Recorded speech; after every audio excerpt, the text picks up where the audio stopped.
What is going on, everybody? It is episode 853 of Pop Culture Crisis. My name is Brett, and I'm here with my co-host. Introduce yourself, please. Hello, Crisis Actors. It's Mary. This is going to be a good one. Do it in your Cher voice, or else. Different strokes for different folks, and so on and so on. I'm losing my mind. And voice. This is my verbal tick this week. Yeah. Everyday People by Cher, featuring Future. Like, you think there would be some type of like music manager to like when somebody suggests like the Future collab that they're like, maybe these audiences don't mesh.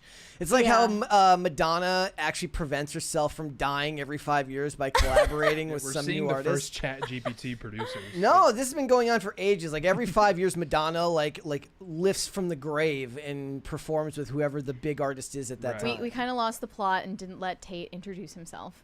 Hello. We didn't let you introduce yourself. I did. Barely. I did. I'm Tate. I am a professional Benson Boone imitator. So go to youtube.com/Benson Boone. It's actually me. Starting a Benson Boone impersonator side hustle. Yeah, you can find me at with the jumpsuit. shopping malls, garage sales. I mean, he's kind of ripping off the Elvis jumpsuits. I guess. When you think about it. I mean, they're all wearing lycra of some sort. Yeah. It's kind of ripping off Torture. Moonbeam ice cream. Don't take these beautiful things I know. Sorry. Yeah. All right. This is gonna be a great Sorry, show. Brett. We're done. Sorry, We're vibes done. are We're high. going to behave. Sorry, Brett. Anyways, I'm guys, sorry. it's episode 853 of Pop Culture Crisis. We got a bunch of stuff to get into today, but before we get started, would you please hit the like button on this video and subscribe to the channel? If you are new here and you have not subscribed here yet already, you should also subscribe here. If you hate Benson Boone and Cher and Future and all of these performers. Actually, you know what? No.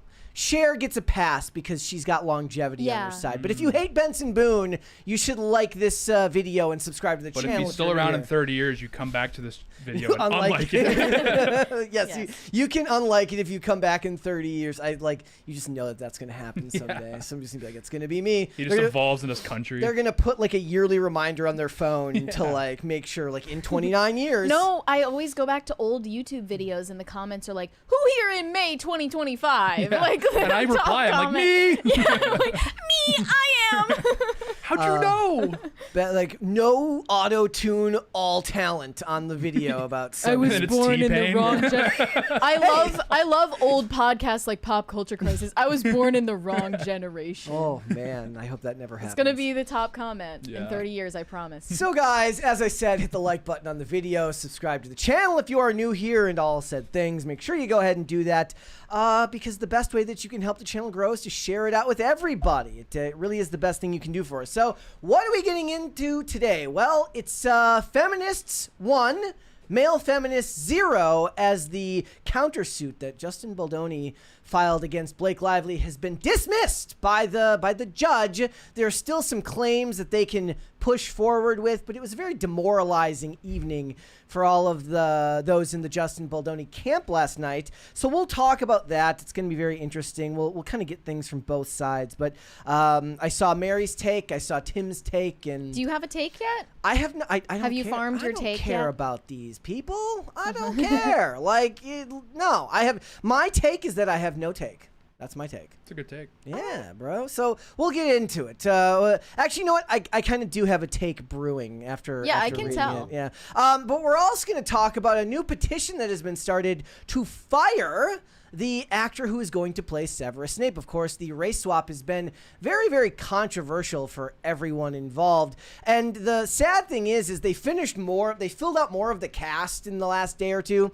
And the problem is that the casting is so like pinpoint accurate for everyone else that it kind of calls into question why one would look nothing like the other. So we're going to talk about that. We're also going to talk about these creepy, freaky chat with AIs going on Instagram. Yeah. Is this something you had even seen on the app before I mentioned it? Oh, before you mentioned it? No.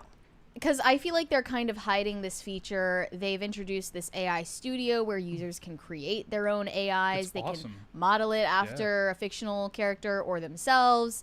You can chat with different AI characters, and they're all highly suggestive from what I've seen so far. And sometimes they're underage. Ugh. Yeah, I think Meta needs to cover their liabilities. It's a bad situation. So we got that. We got a bunch of other stuff. So if you guys are ready, we can just go ahead and get started. Are you ready? I am ready. Are you ready? I'm ready. I got it out of my system, you know. Okay, let's go. I didn't. I'm ready. Let's go. At the 2025 BET Awards, Doechii won Best Female Hip Hop Artist. But instead of going on stage and thanking God or her family or TikTok for her big success, she instead took the opportunity to give a powerful speech about standing up for the oppressed people of not only this country, but the entire world, and standing up against the ruthless attacks from the Trump administration, which is deploying the military to quell protests, mostly in LA, against a new wave of ICE raids and deportations. Let's watch So, this video this of was her her. speech. Yeah. Here we go. Do want to address what's happening right now outside of the building. Yes, There are Doechii. ruthless attacks that are creating fear and chaos in our communities in the name of law and order. Trump is using military forces to stop a protest. And I want y'all to consider what kind There wasn't as many, like, that was like a pause for clap that didn't really elicit a whole lot of clapping. She's not a great public speaker. of government it appears to be when every time we exercise our democratic right to protest, the military is deployed against us. Yes, every time. What type of government is that? Good question. People are being swept up and torn from their families, and I feel it's my responsibility as an artist to use this moment to speak up for all oppressed people, for Black people, for Latino people, for trans people, for the people in Gaza.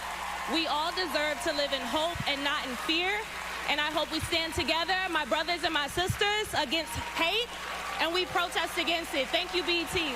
Okay, I'm gonna just, before we get into the discussion, then what we got was a post from Homeland Security about the protests.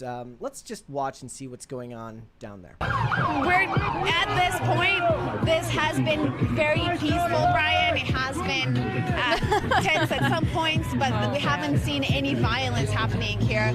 Large group of people, it could turn very volatile if you move law enforcement in there in the wrong way and turn what is just a bunch of people having fun watching peaceful cars to burn me. into a massive confrontation and altercation between officers and demonstrators. So given the point where it has escalated to, do you think the National Guard is needed now? No, I don't think the National Guard is needed now. Things in LA are calm. I will tell you that I'm saddened by the extent of the vandalism in the form of graffiti all through the downtown area. Great stuff. There was other video. I mean, there's been so many videos over the last couple of days. You can see protesters finding rocks to throw at fans. Oh my gosh.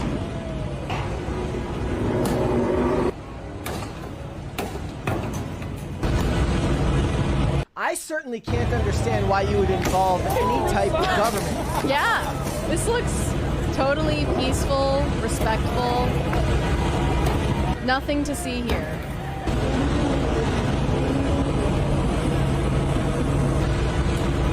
Okay, all right. No, things are quiet. It's very Just quiet. a normal under day in control. It's LA. under control. Sunny skies.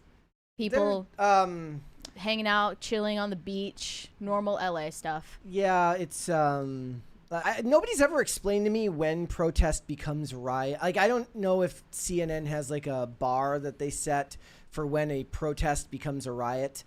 But they use the terms interchangeably in that they never actually say riot. They say protest for everything. But this is your quintessential celebrity speaking about something. I'm waiting for the day when a celebrity's like, I believe it is my duty as a celebrity to not give a shit about y'all and only care about myself. It would be more honest. I definitely didn't pin Doechii as a public intellectual. Yeah. She's She very really, well-spoken. I underestimated her. Yeah.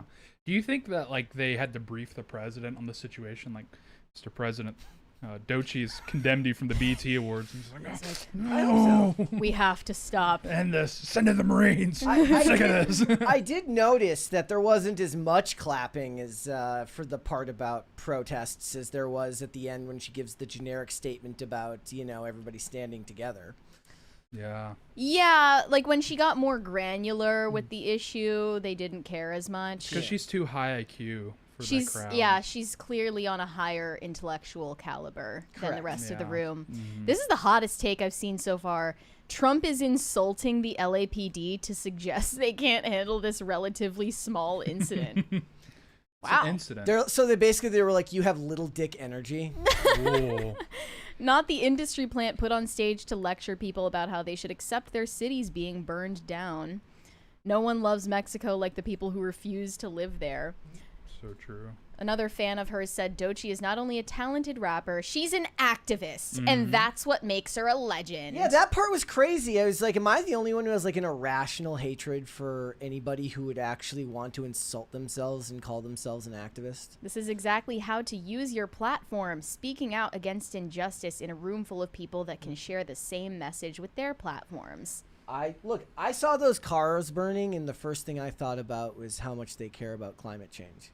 Also, like, the idea with the platforms, like, there's somebody out there that had no idea what was going on in like, Gaza, and then they see that they're watching the BET Awards, and they're like, wait a Holy second. shit, I gotta look into that.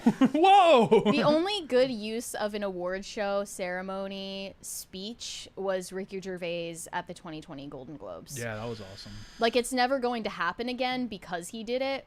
They're going to make sure there's never a monologue like his again at one of these award shows, but I like it better when it's a complete mismatch of the host and the award show, like when Sebastian Maniscalco hosted the Kids' Choice Awards, and it's like 12-year-olds, and he's up there like, when you go to like the DMV, and it's like, and they're all just sitting there like, can we slime this guy? Like. Then there was also Tyler Perry dunking on Kanye and Diddy at the BET Awards, which was passé, not very funny. Some people said that Nikki Glaser kind of took up the Ricky Gervais mantle at the Golden Globes this past year. That was back in January, I believe. Gosh, that feels like a lifetime ago. It does, doesn't it? But even her monologue wasn't as edgy. Didn't really touch those just by taboos. virtue of being on the mainstream platform, it kind of neuters it from being any type of actual bit of intellectual commentary on celebrities. Well, and the Gervais thing wasn't even necessarily what he said, but it was the reactions of the celebrities. When Right. They were not laughing. Tom Hanks like seething. Exactly. Well, because all the hosts are afraid of getting slapped now. They didn't know that was on the table. And Nikki Glaser, she was just making like jokes about Ozempic and stuff. Yeah. Like it wasn't really Which probably that. cuts more than the Epstein thing for some of those people. I did like the one tweet where Gavin Newsom's like, joke's on you. This video's from 2020. When I was also governor. And somebody's like, Justin, Gavin Newsom wants you to know that this wasn't when his city was burning down in 2025. It was when his city was burning down in 2020. These are the quintessential... half the reason channels like this exist is because of comments like this from celebrities, which nobody actually likes. And the stands on the internet... maybe the only ones who have any type of enjoyment from this type of commentary, which the average person does not. But if you're still watching award shows, you're probably down with this type of stuff because normal people don't watch award shows anymore. Right. Their ratings have sunk at least since around 2018. They're not comparable to where their viewership was at before. I will say that I tend to be very wary about the amount of input we put into our brains these days because of the media and because of news. Certainly, I had a tweet yesterday that was like the human mind was not designed to absorb the instant news cycle. But incidents like this are exactly why you need the instant news cycle, because if it wasn't for the people on the ground posting videos about what's happening, you would be stuck with the same narrative that was going on, back in the day before you had access to people that weren't... Like, imagine if we were living in a time period now where there wasn't people with their own cameras and their own phones recording what was going on, and you have Doechii telling you that, look, there's nothing. Look, it was an overwhelming, excessive show of force from the government. and there wasn't like somebody with an iPhone filming 3 Waymos burning. Yeah. Not that I give a crap about Waymos, but you know, like your tax dollars paid for that, Me right? and Serge that's stand the with Waymo. silver lining in it all. Yeah. Is that at least the proof is out there. But here's what you could do right now is like now is the time. You know what I always wanted to see is like in the superhero movies, you know, whenever there's the big battle and then the city gets destroyed, the first thing I would be doing when I saw that was I'd start investing in construction companies. Yeah. So that I could start, I want to be on the ground floor. Well, there's always like the whenever point- they have to rebuild the city afterwards. Yeah, because there's always the point of like how cheap is rent in Marvel's New York, because it gets like a doomsday every 5 years. Well, no, it's the thing. It's a critique of capitalism. Like, wait, so I have to like my home gets burned down every 5 years and rent is too high. What's the sell from the realtor? Following the wildfires in LA. There were people buying up the real estate, just the land where these houses burned down. Yeah. So they were ambulance chasing. But I don't know if this is a PR move on the part of the Trump administration because it's a TikTok star. This TikToker named KB Lame is now detained by ICE for overstaying the terms of his visa and is now being deported back to his home country of Italy. Yes, I did see this. He got really big in 2020. That was like his time to shine. I never saw his content. So basically, he would show you. You ever see the videos where somebody does something overly complicated and make a TikTok out of it?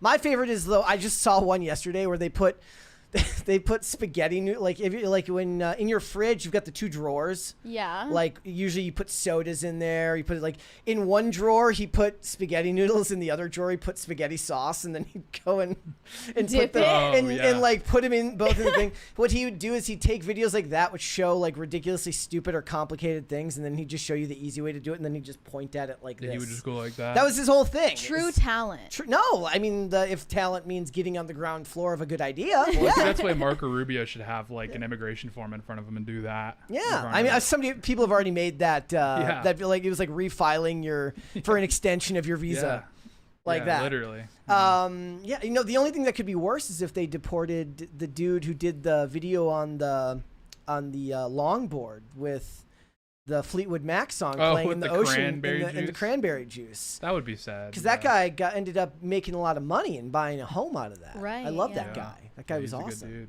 After that incident, the parking lot of like the local high school was just full of cranberry juice. Nice. Because you'd have to use it so people would just longboard through there. There was an op from Ocean Water. I have a question. Do you think that a celebrity can earn legend status to have more leeway for activist statements like this? Yep.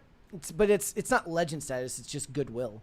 Yeah, well, that's basically what I mean. They're saying Doechii is a legend because she's an activist, and most people don't know who Doechii is. Yeah. To the vast majority of people, they've never heard of her. They might have heard her song Anxiety on TikTok, but she's not famous. At least not yet. She's not mainstream. I can't even give you an unbiased answer to that because I will hate it either way. Yeah. But, But some people do get a pass. Yeah, they do. Well, there's people, I mean, it's just because when you think activism, you think like left wing, but there's plenty of actors that their legend status is built because of their philanthropy or like, like Rob Schneider does all like the Tunnels of Towers stuff. I think it's Rob Schneider does that. And it's like, yeah, there's a few of those guys that they build goodwill up through we'd say activism, but like the actual definition of activism. John Cena is like the #1 Make-A-Wish grantor of all time. Yeah. Like there was great memes made when he turned into a bad guy where he just like slapped down the Make-A-Wish kid because he's a bad guy now. But that was the kid's Make-A-Wish, right? Well, he didn't actually do that. They were making like AI videos of what it would be like if heel John Cena he just snaps one day. He just snaps on him. But like, I'm doing this for free. Yeah. So, for someone like Doechii, it's on brand because it's music, and the musicians tend to be more activists these days. Think of like Kalani is very much an activist. And, really? And a lot of the women fall in the lines. Are the musicians more annoying than the actors? If not activists, they fall in the lines of intersectional politics. They have less of an opportunity to politicize their work. Yeah. Because I think in music, you just have less ideological real estate than a TV show or a movie. Yeah, but even the actors aren't the ones doing that. It's the writers making the Yeah. ideological content on TV. The actors just sign up to go and do it. Well, they used to actually deliver the activism through the music. Like you think of like Clarence Clearwater Revival, and you hear their music now, and it's like patriotic. But like in the '60s, they were like edgy liberals. I mean, Don't that's you know Gen Z is listening to Creed and Nickelback now? Yeah. But it's like stuff They don't like care that about where it's like Doechii. now Doechii. I mean, what is she gonna do? Work in like a critique of the Marine deployment in her song? Like, it's not Yeah. gonna Yeah, happen. exactly. It's like, well, and then you get, or no, think about like all the people who are like, you don't understand Rage Against the Machine. They're like, no, I understand the music. Yeah. They're just lame now. Right. Like, it's just not the same now. Or Bruce Springsteen is another one who gets kind of lumped in there because of how people interpret True. Born in the USA. Yeah. So, you know, maybe those boomers just didn't have any media literacy, which is the only group of people I hate more than activists are the media literacy crowd. They're the worst. Well, let's improve our media literacy with this next segment. That was such a fantastic segue. We usually dunk on Gen Z on this show, but I think it's time we turn our attention to Gen Alpha and the complex slang language that they have developed to communicate with each other, mostly online. And consider this your official guide to the ever-growing dictionary of Gen Alpha slang. People still refer to Gen Z as the youth generation and kids, Gen Z kids, but the older side of Gen Z is nearing 30 at this point, so Yeesh. they are not going to be the dominant voice on social media for very long. Mary, on many occasions, tells me she feels old because Yeah, of the. because the I chain- don't understand the younger side of my own generation, let alone Gen Alpha. Yeah. So this millennial parent recorded a video with her Gen Alpha daughter comparing millennial slang with Gen Alpha slang. And there are some examples in here, but we'll go further in depth. We need Martin Scorsese to make one of these. Yeah, he already makes a lot of TikToks with his granddaughter. Yep. Smart. Gert. Good. Owen. Bad. Kevin. You guys. Chat. I just noticed that the pro wrestler Kevin Owens gets both of those. Oh. Lose it. I'm gonna crash out. I don't care. Blah. Try hard or affirming. Focus. Lock in. Okay, how about this one? Shook, as in I'm shook. What? So that girl looks like she's about, what, like 13 years old? Why did the kid look like she was being held hostage there? Like, the kid looked like not interested in making the video. Average TikToker's kid. Yeah. If she's 13-ish, that means she would technically fall into Gen Alpha at this point because they started in the year 2012. Especially the iPad worst kids. of those. Yeah, I hadn't even heard that one before. And some of these are different regions of the country and other countries. There's like a whole different Gen Alpha slang dictionary for Canada. Well, the it wasn't. UK. You wouldn't even think of it before the age of social media. You wouldn't even have thought of slang as a generational thing as much as you would have thought Yeah. of it as a regional thing. Yeah. Now, plenty of slang kind of transcends generations. That makes sense through movies and culture. But for instance, skaters had slang unique to their, you know, Sure. where they grew up. Right. There was the universal words that everybody knows, and then there Give was us an stuff. example of the skater slang that nobody else used. In Minnesota, we used gear, and it had like 9,000 meanings. Okay. It could mean anything. What is the weirdest one? It didn't refer to just gear that you used while skating? No. We had in a lot of ways we had our own language. Okay. It was unique to the Midwest. Well, there where is a we lot from. of overlap even in this video between Gen Alpha slang and Gen Z slang. Like lock in is something that Zoomers say all the crash time. out. Crashing She also, out. The names, Kevin, Owen, that's an op from Gen Alpha because there are Right. these TikToks that get passed around of like, this is what this means now. So they're coaching each other to confuse us. They're adopting a lot of Whereas Gen the Z Zoomers, terms. it's organic. It happens Right. where they're like, no, here's the sheet, and if you don't call it Kevin, like you're. And it's like.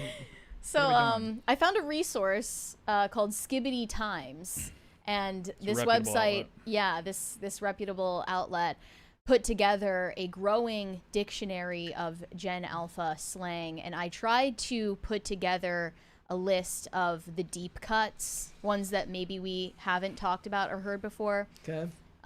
One of them is bop, and it doesn't refer to a song. That's a good word. Refers to an online hoe, usually it's an OnlyFans model. There's a bop house now. Yep, that's why the bop house is the bop house. Yeah. A canon event, which is any life-changing moment. That might contribute It's like to when one's people say individual core memory. lore. It's like when people say core memory. If you like want someone to explain the context of something, you ask them what's the lore, or like what's someone's lore. And then this one I hadn't heard before. It's an acronym that I think is pronounced CIRB. It's CIRB. Chill, I'm rage baiting. Have you seen that before? That's not a thing. That's a thing, though. They're saying it's a No. thing. If you think it's not a thing, that just means that you're unk now. Herb. If you haven't heard of it, you're unk. I'll talk to my sources. Okay, and then Herb. chat, of course, is referred to any group of people because they watch streams, and they're referring to the group of people watching. Can we get Surge in here on satellite? Yeah, we need him to consult on this.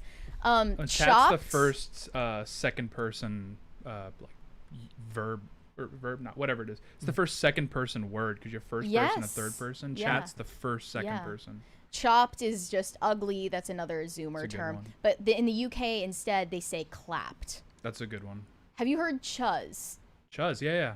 Chopped Chopped huzz. huzz, yeah. Huzz is referring to the hose, so it's like if you're scaring the hose, you're scaring the huzz. And in church circles and Christian circles, we say chuzz refers to church huzz. It's a completely different thing. Oh, yeah. okay. Yeah, it's a completely different thing. It's actually a respectable term. It's a compliment. Phantom tax, stealing food off someone's plate. Fiending, you desire something. Fiending goes back, like that's an old one. multi-generational. Yeah. Yeah. That goes back to rap lyrics in the 90s. It's getting recycled. Fine shit That's is a good referring to, I guess, maybe the person you would call a girlfriend or boyfriend in generations past, but it's spelled SHYT. So sometimes you say fine shite. Okay. Yeah, Sounds you have very options. British. You have options. If someone is going on for too long and rambling and not getting to the point, you say fries in the bag. Yeah. I'm always fries in the bag. You can also get Have you heard that one? Josh No, but Block to that's crash me. out. Yeah. I'm the rambler. Then there's glazing, which That's a we good know is one. like heaping praise on someone. Okay, then girt. I was new to that one, but Girt's a it's recent not thing. just a noun. It is also used as a verb. You can be girding, and you can also refer to someone as girt and say, "Yo, girt." Get it? And It's a very recent thing. in the video, she says girt means smart, but when I looked into it, it says girting is making a bold or risky move to impress someone or shoot your shot. Right, because it's a very recent development. This has transpired in the last months where Yeah. people would put yo, and then someone would reply girt, and everyone's like, "Oh man, Gert's always trying to insert himself into the conversation by saying yo." So if you're girt, that means you're very forward. Okay. You know, You're trying to butt into the the conversation. more things change, the more they stay the same. Everybody creates a new language for The their etymology is very generation. fascinating. Didn't they do this in Clueless, where every time Cher said something, her dad's like, "I have no idea what you're talking about." Like what? Wasn't that part of the movie? Buggin'?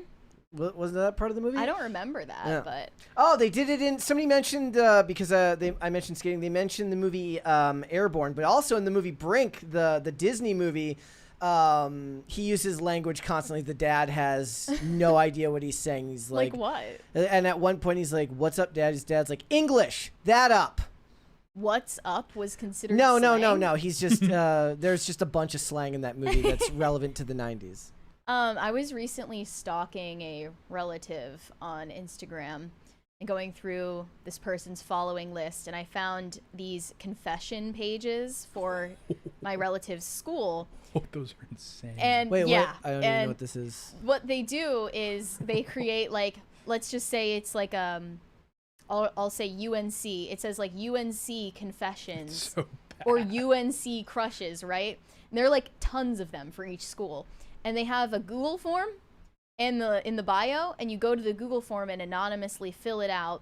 And most of them, were they confessions? You say like, do you want the person to know who you are?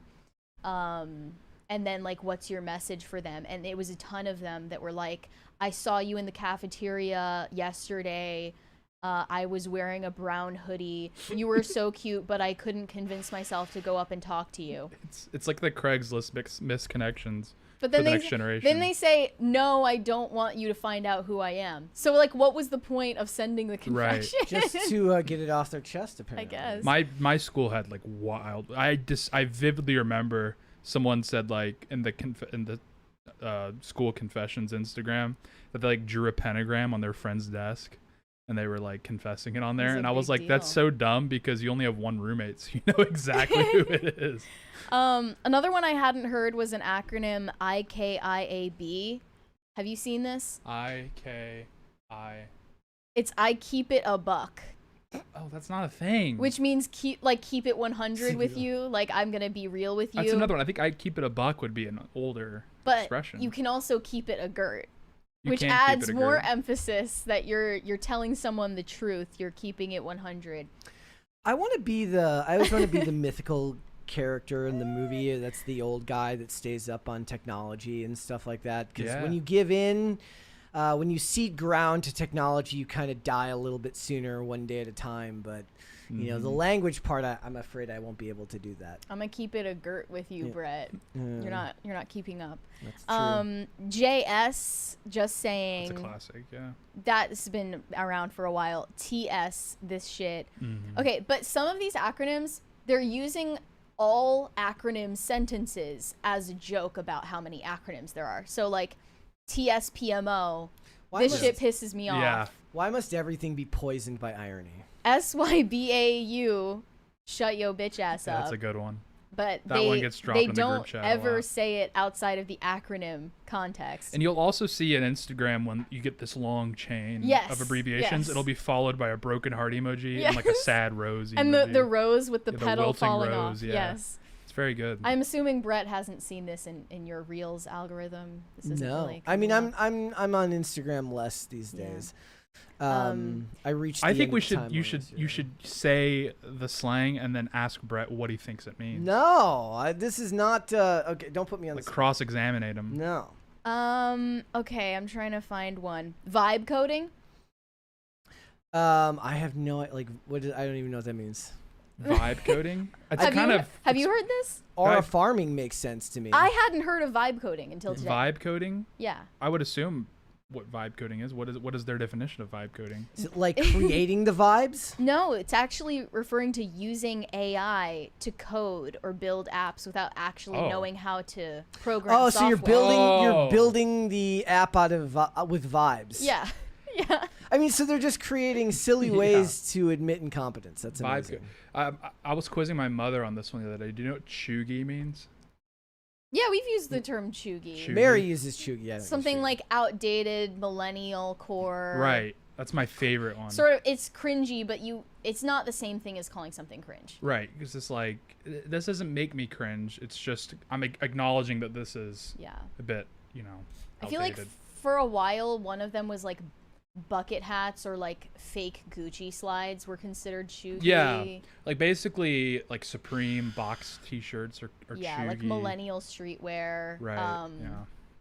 Those printouts from Home Goods for sure. Yeah. It's very chuggy, yeah. Then I saw a different definition for Kevin, but it's just a generic name that you give to any guy who's like cringe or annoying. Oh. And then Owen would be referring to any guy who is like, he has like a lot of aura. See, it feels like they're trying to subvert expectations, because in the past I feel like it would be the other way around. Like Owen would be the bad one and Kevin would be the good one. But Kevin is a bad name now because it's what? Too common? Well, Kevin was always the underrated member of the Jonas Brothers, so there that one made sense to me. Low taper fade. Can you guess that one?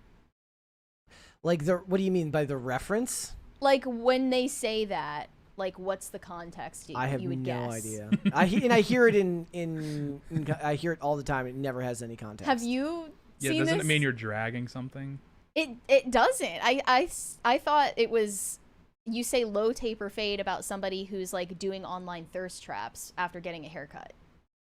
Oh, like you get a whole new personality with this haircut. Because the meme came, it's such a long etymology. Essentially, like Ninja, the gaming streamer, Yes, yeah. he's dragging it. So you would say like, oh wow, like when you see low taper fade, it's like bro's still dragging it. What do you mean? Like he's extending the shelf life of something that needs to die. Like it's still going on, right? Because they Okay. keep getting it. Okay, I trust your definition more than what I found. This is just how I see it used. Jelly House mentions low taper fade in just about every song, and he's low taper Brainrot fade at this songmaker. point is being dragged as a Yeah. euphemism. So MC is just short for main character, which Gen Z popularized. Mogging. that's a classic. Mogging, a lot of people don't know, came from an acronym in the first place. AMOG, alpha male of group. Oh, So if right. you're mogging someone, that means you're the alpha, they're the beta. Ohio and Skibbity are just Classics. anything that's bizarre or weird. Pla, I had never heard that before. Pla, I'd never heard Pla. But it just means like I don't care. That sounds like something you'd see in those like Toronto street interview videos. Yeah, like there are a lot of those like specifically Canadian slang terms So- now. Oh, here it is. Left your mom's into hood. I thought Gert was Canadian. Oh no, Here Gert's a it- thing. Here it is. Low taper fade. Low taper fade is dead.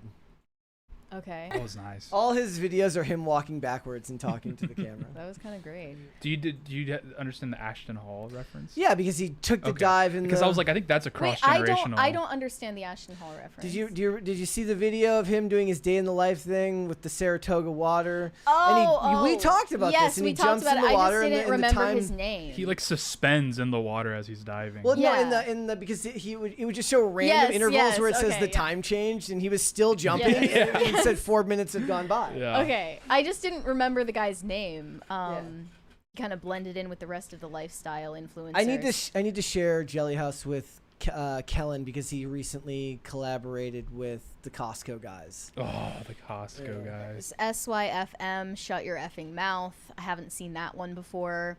Unk is just Oh, SYFM is like in the last 2 weeks. That is Really? it's a new it's a one? British guy, and they use it when it's it's specific context. If there's like a child comedian, and they're like, it's really annoying their comedy, they play the soundbite of a British guy going, "Shut your mouth." Oh. Yeah, it's a very recent development, like literally Okay. the last 2 weeks. We're on the cutting edge Yeah. here on this show. Yeah. Unk is, I think, going to just be how Zoomers are referred to by this generation. Yeah. Like, all Zoomers are Unk now. There is a new trend. There's a disturbing trend I've seen on TikTok recently where it's this song that says, "Yes, you can. Yes, you can."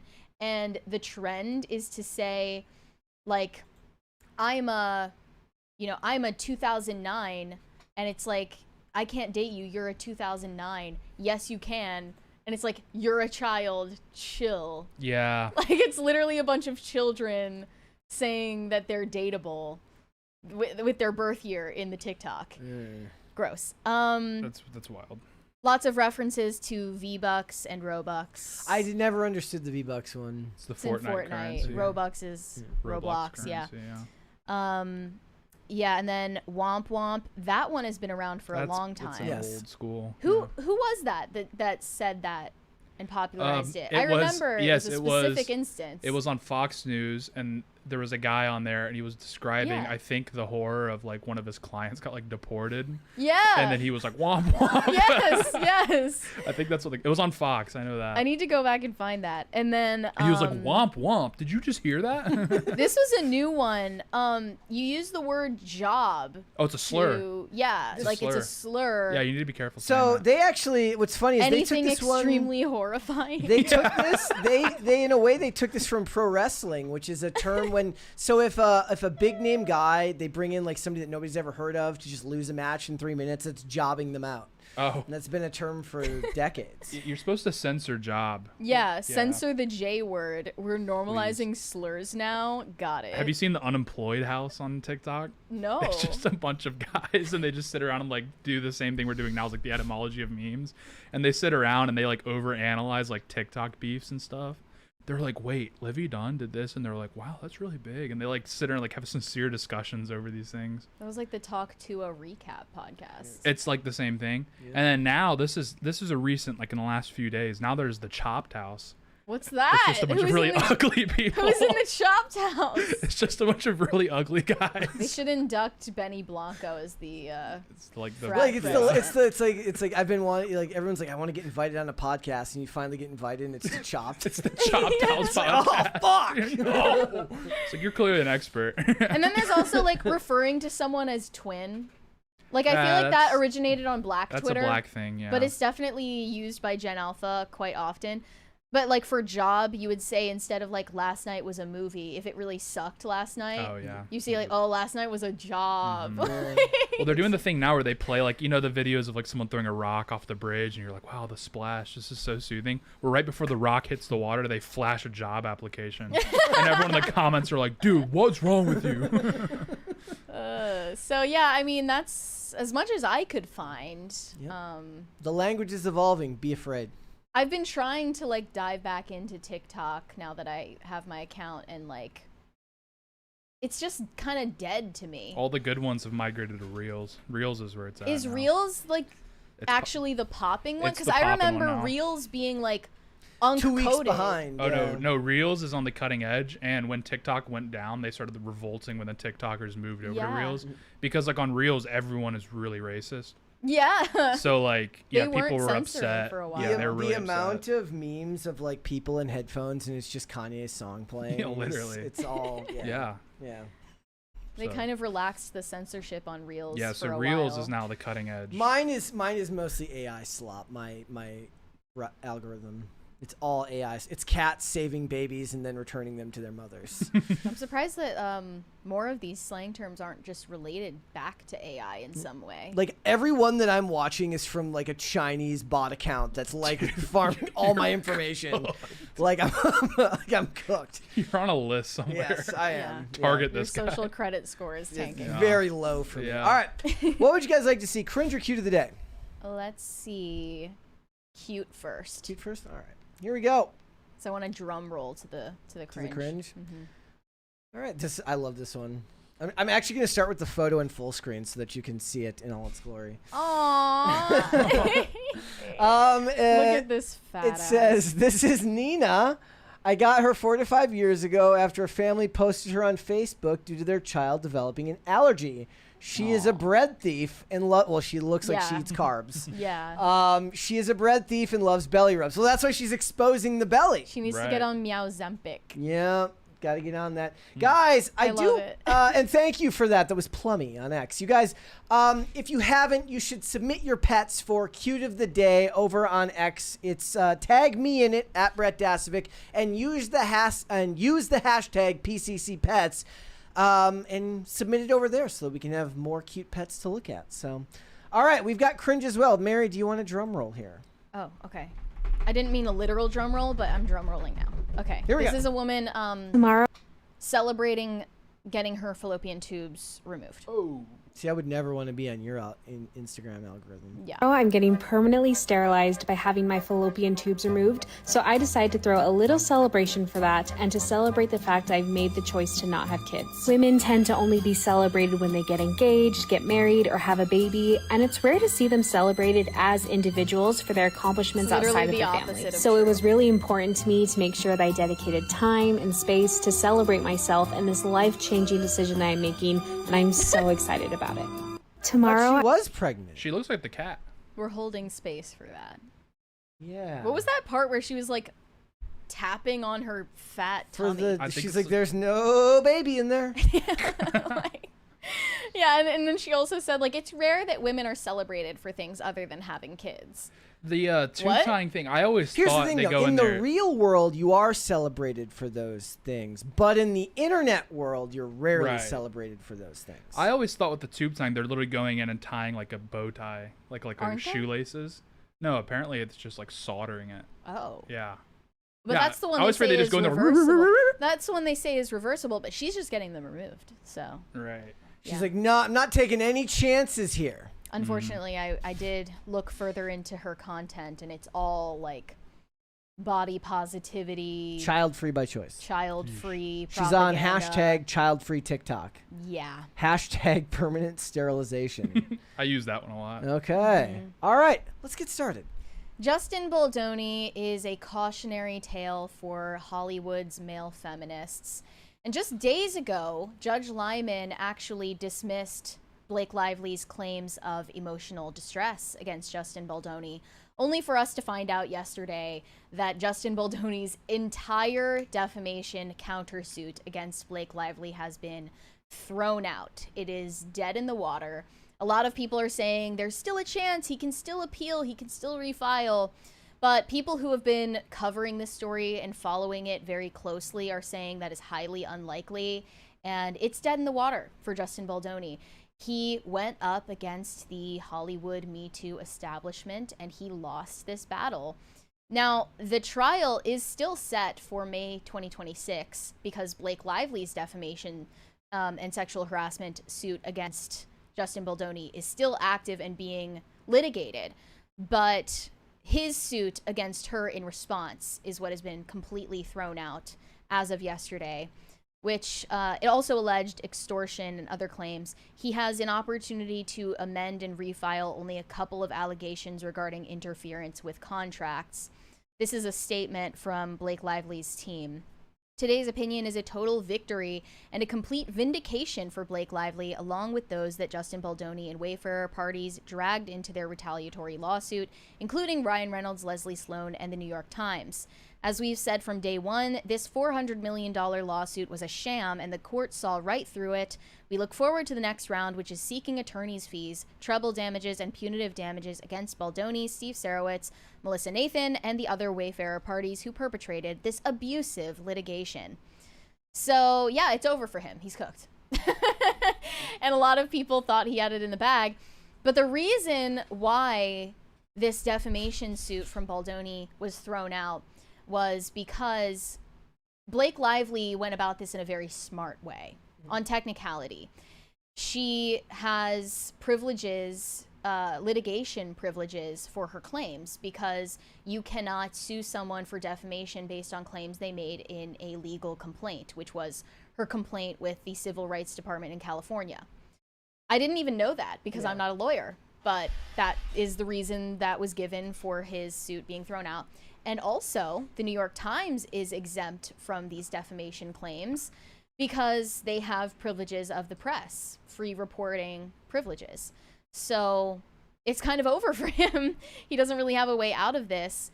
And Colonel Kurtz, a friend of the show, has been covering this lawsuit play by play very closely for months now. This was her response. It's easier for a camel to go through the eye of a needle than for a plaintiff to win a defamation suit in our court system. Looks like absolutely terrible news for Justin Baldoni and a giant win for Blake Lively. I told y'all a long time ago that my years of following these Me Too cases, it had become clear it's basically impossible to get justice for defamation. At the time, some of you chastised me for being negative, but look at what always seems to happen. I'll defer to those with more legal insight.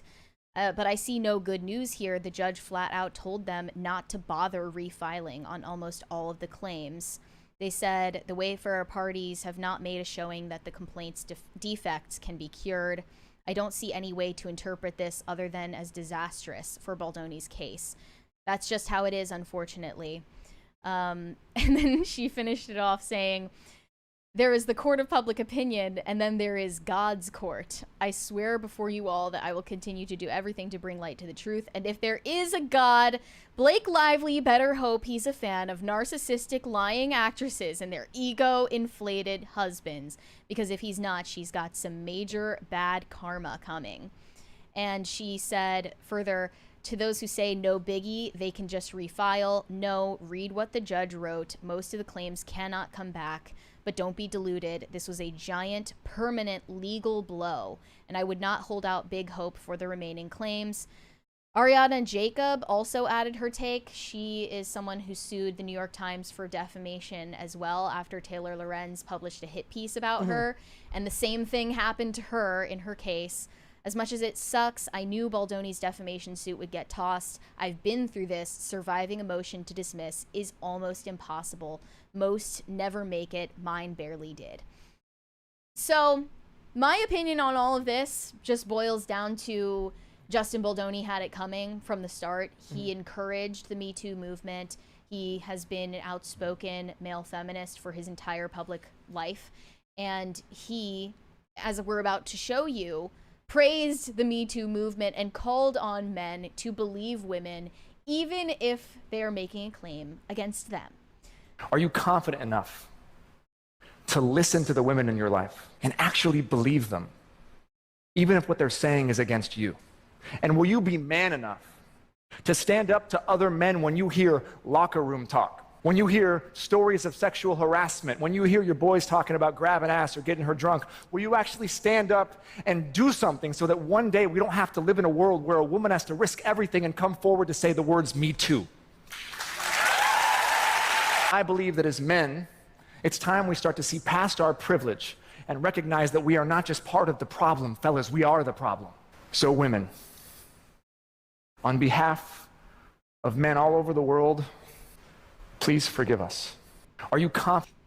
And Tim responded to that saying he's asking for forgiveness here because he's confessing he's a male feminist and sexually harassed a poor and defenseless woman.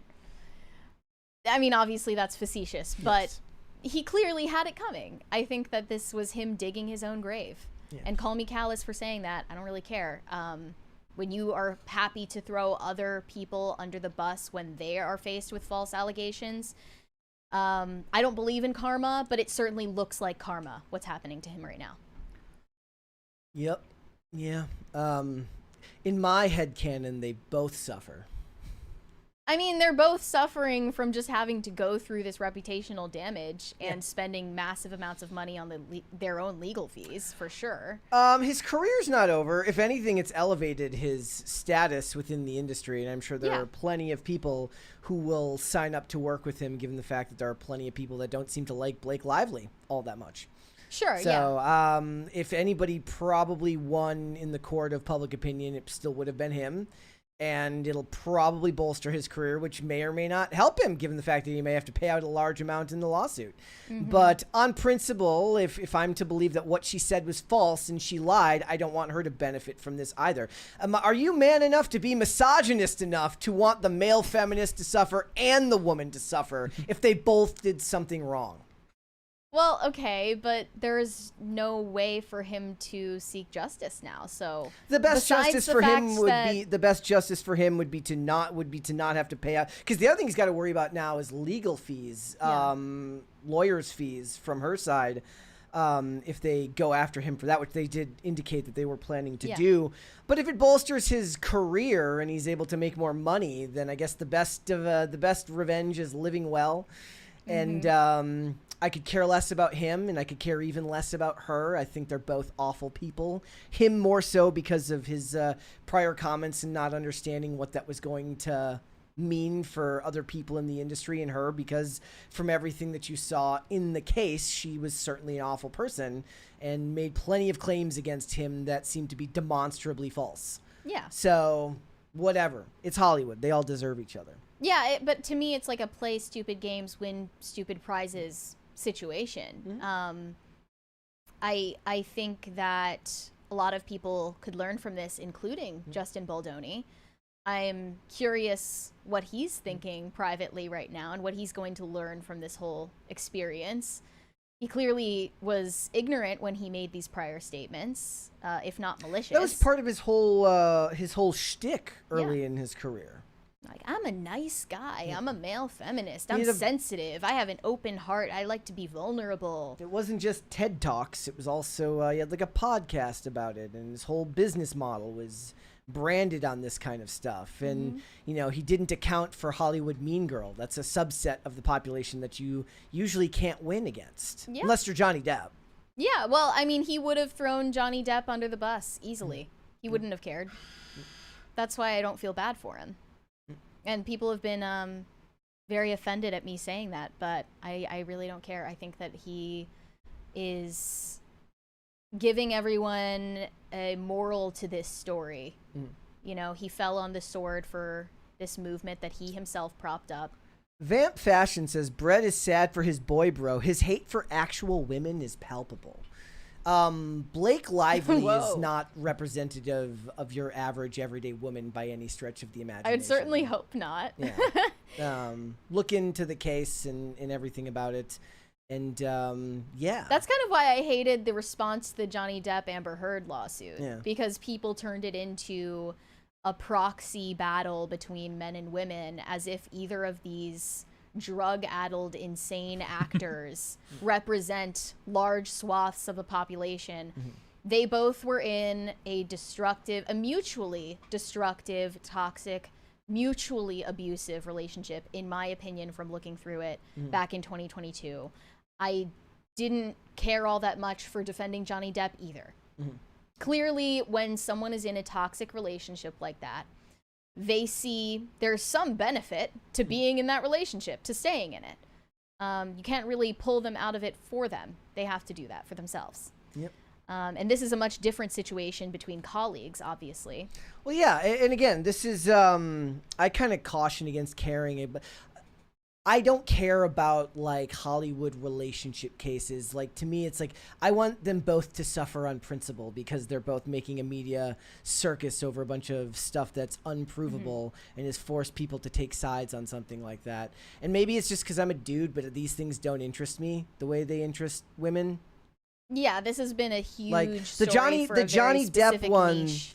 The Johnny Depp one really interested people because they used it as a proxy war for the gender divide between men and women. It was a reckoning for the Me Too movement as a whole. This was a very different case because and even that one I would have cautioned against it because, again, Hollywood celebrities don't live the life that you or I live by any stretch of the imagination. And you should not model whoever wins this case as some type of victory for whichever side you're on. Certainly, in this case, Blake Lively winning this lawsuit does not, or not even winning this lawsuit, having his lawsuit tied out, tossed out because she hasn't won her lawsuit yet. Though this doesn't bode well for that. That doesn't mean that women have won anything. It's like Chris Rock talked about when OJ won, and he's like, and he talks about how black people would be like, "We won, we won." He's like, "What the fuck did we win?" Every day I look in the mail for my OJ prize. Nothing. Like, you did not win. Looking in the mail for my Blake Lively prize. If you're a feminist, you do not win by Blake Lively winning this case. And if you're a male feminist, you definitely lose because Justin Baldoni has obviously had this coming, or he brought this on himself. Yeah, some people are predicting that Blake Lively is going to withdraw her claims now. That remains to be seen. I think she's going to pursue it further, but she has lost in the court of public opinion. He has not. This was just a legal win for her, and legally it seems to be a sound decision. It's just immoral and deeply evil from everything you can tell on the outside. Just kind of, guard yourself against thinking that anything that happens to celebrities is relevant necessarily to you. Though I guess you could make the statement that sometimes it's indicative of a change in the court of public opinion, like with the Johnny Depp one, meaning that people were putting out like the tip jars at Starbucks where it was like one jar was for Johnny Depp, one was for Amber Heard. You could use that as being analogous to the gender divide in a way. It's like that bakery that predicts the election with those cookies. Yeah. Yep. It's sort of like that, yeah. All right, let's do some super chats. Shane H. Wilder said, "Happy Taco Tuesday, Brett, Mary, and Tate. The Cast Brew account called me out for putting a can of Zins in my coffee. I bet it was Kellen." Wait, you put a can of Zins in your coffee? It's a good idea. Like, you just poured them out? You just rip the pouch open and mix it in? I don't want to, like, reveal my business plan, but I really think a nicotine tea brand would go hard. Yeah, I would buy that. Like, it's just a tea bag, but it has nicotine salts in it. I've been souring on coffee because it kind of gives you, like, a wagey buzz. Yeah. So I've switched to tea. It's much smoother and calmer. Shane H. Wilder said, "The city is on fire and people are rioting in the streets. It's peaceful, though. At least it is at our cushy award show. Just don't take Waymo home." Yeah. I feel like the tension at that award show is probably way hotter than it is because of where they were. Just because they all hate each other. Clearly. I said, like, celebrities going to award shows feel like they're going to an office Christmas party. Literally, like, yeah, would you rather be on the streets, like, in your Waymo and just praying, or would you rather be at the award show? It's like, I'll take the Waymo, thanks. Weary Traveler said, Italy? Yeah, that TikToker is, I think, an immigrant and citizen of Italy. But he's from Ghana, right? I think he's from Ghana, yeah. Do one more. Is Mary a chuz?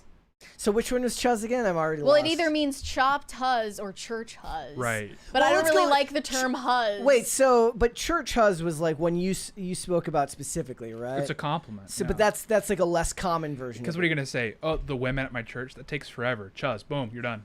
Okay. And you get out and you move on with your day.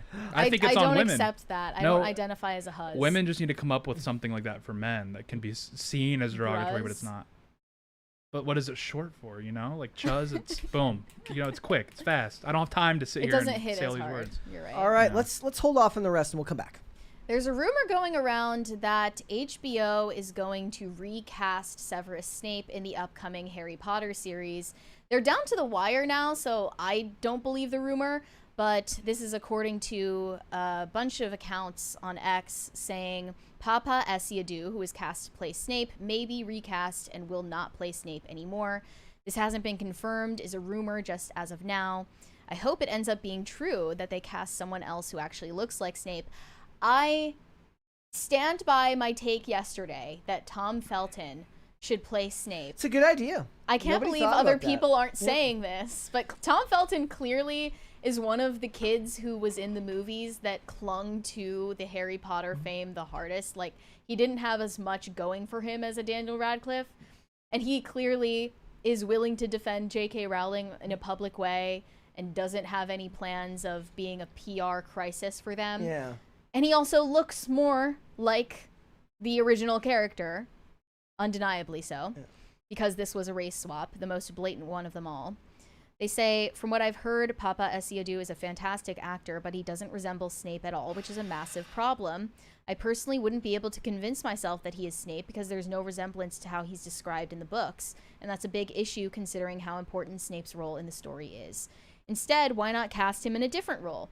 He's a great actor, and I could see him playing Kingsley Shacklebolt, for example. He'd be perfect, and it's a role that makes complete sense. I didn't read the book, so I didn't know who this character was. He's got 29 credits since Harry Potter ended, so he's working more than once a year. So he's not hurting for work. He's Tom not Felton? Yeah, he's not hurting Well, for I work. wasn't saying that he fell off. I'm just Yeah. saying that he's one of the child actors who grew up and Yeah. stayed loyal Yeah. to the brand and the franchise and the author more than everybody Well, the else. world changed drastically from like those kids ended up finishing a movie franchise right before the world kind of changed dramatically. Do you think they should just change his role to play I Kingsley love Shacklebolt? no, because I would love them to get Adam Driver. In my head canon, they get Adam Driver to That'd do be it. sick. Well, that they should move Papa Esiadu to play Kingsley the black Shacklebolt. character. Yes. Who was he in the story? So he was an Auror that worked for the government hunting down like evil wizards, dark, he's like an ICE dark agent. magic. Yeah, basically. Perfect. No, he would be more like a Fed, I guess. He would be more like a U.S. Marshal.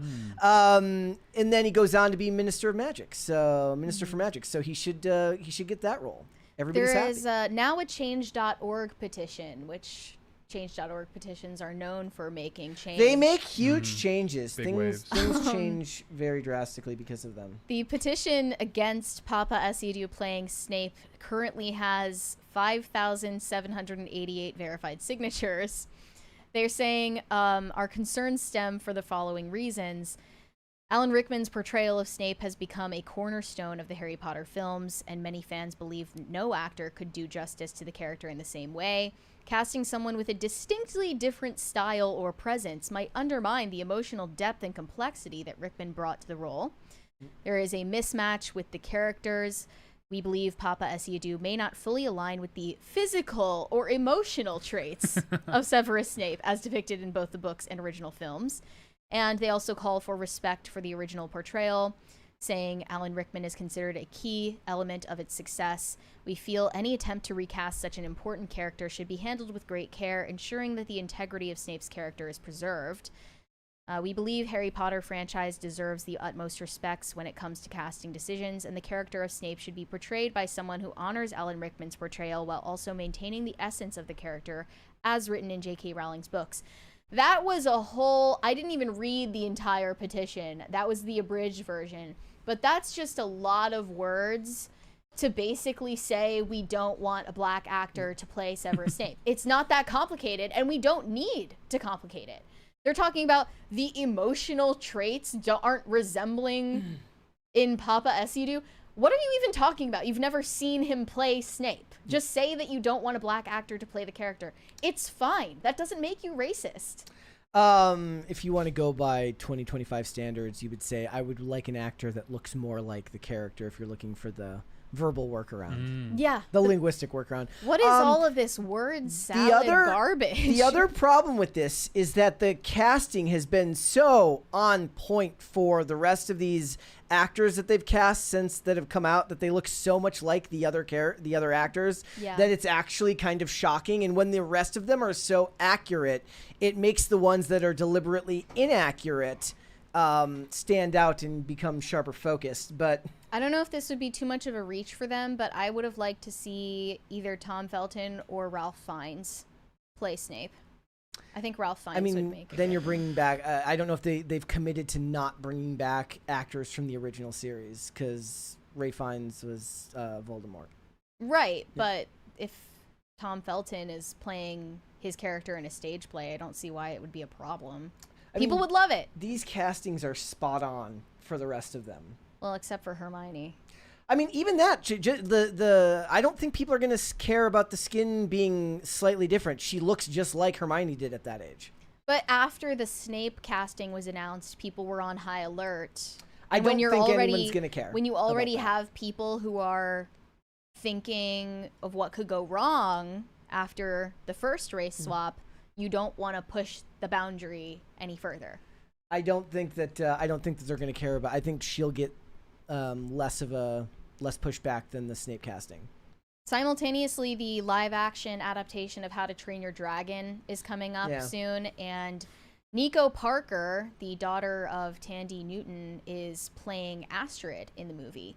And in a recent interview with the Times of London, she addressed the online backlash surrounding her casting as Astrid, given the fact that the original character is blonde-haired and blue-eyed.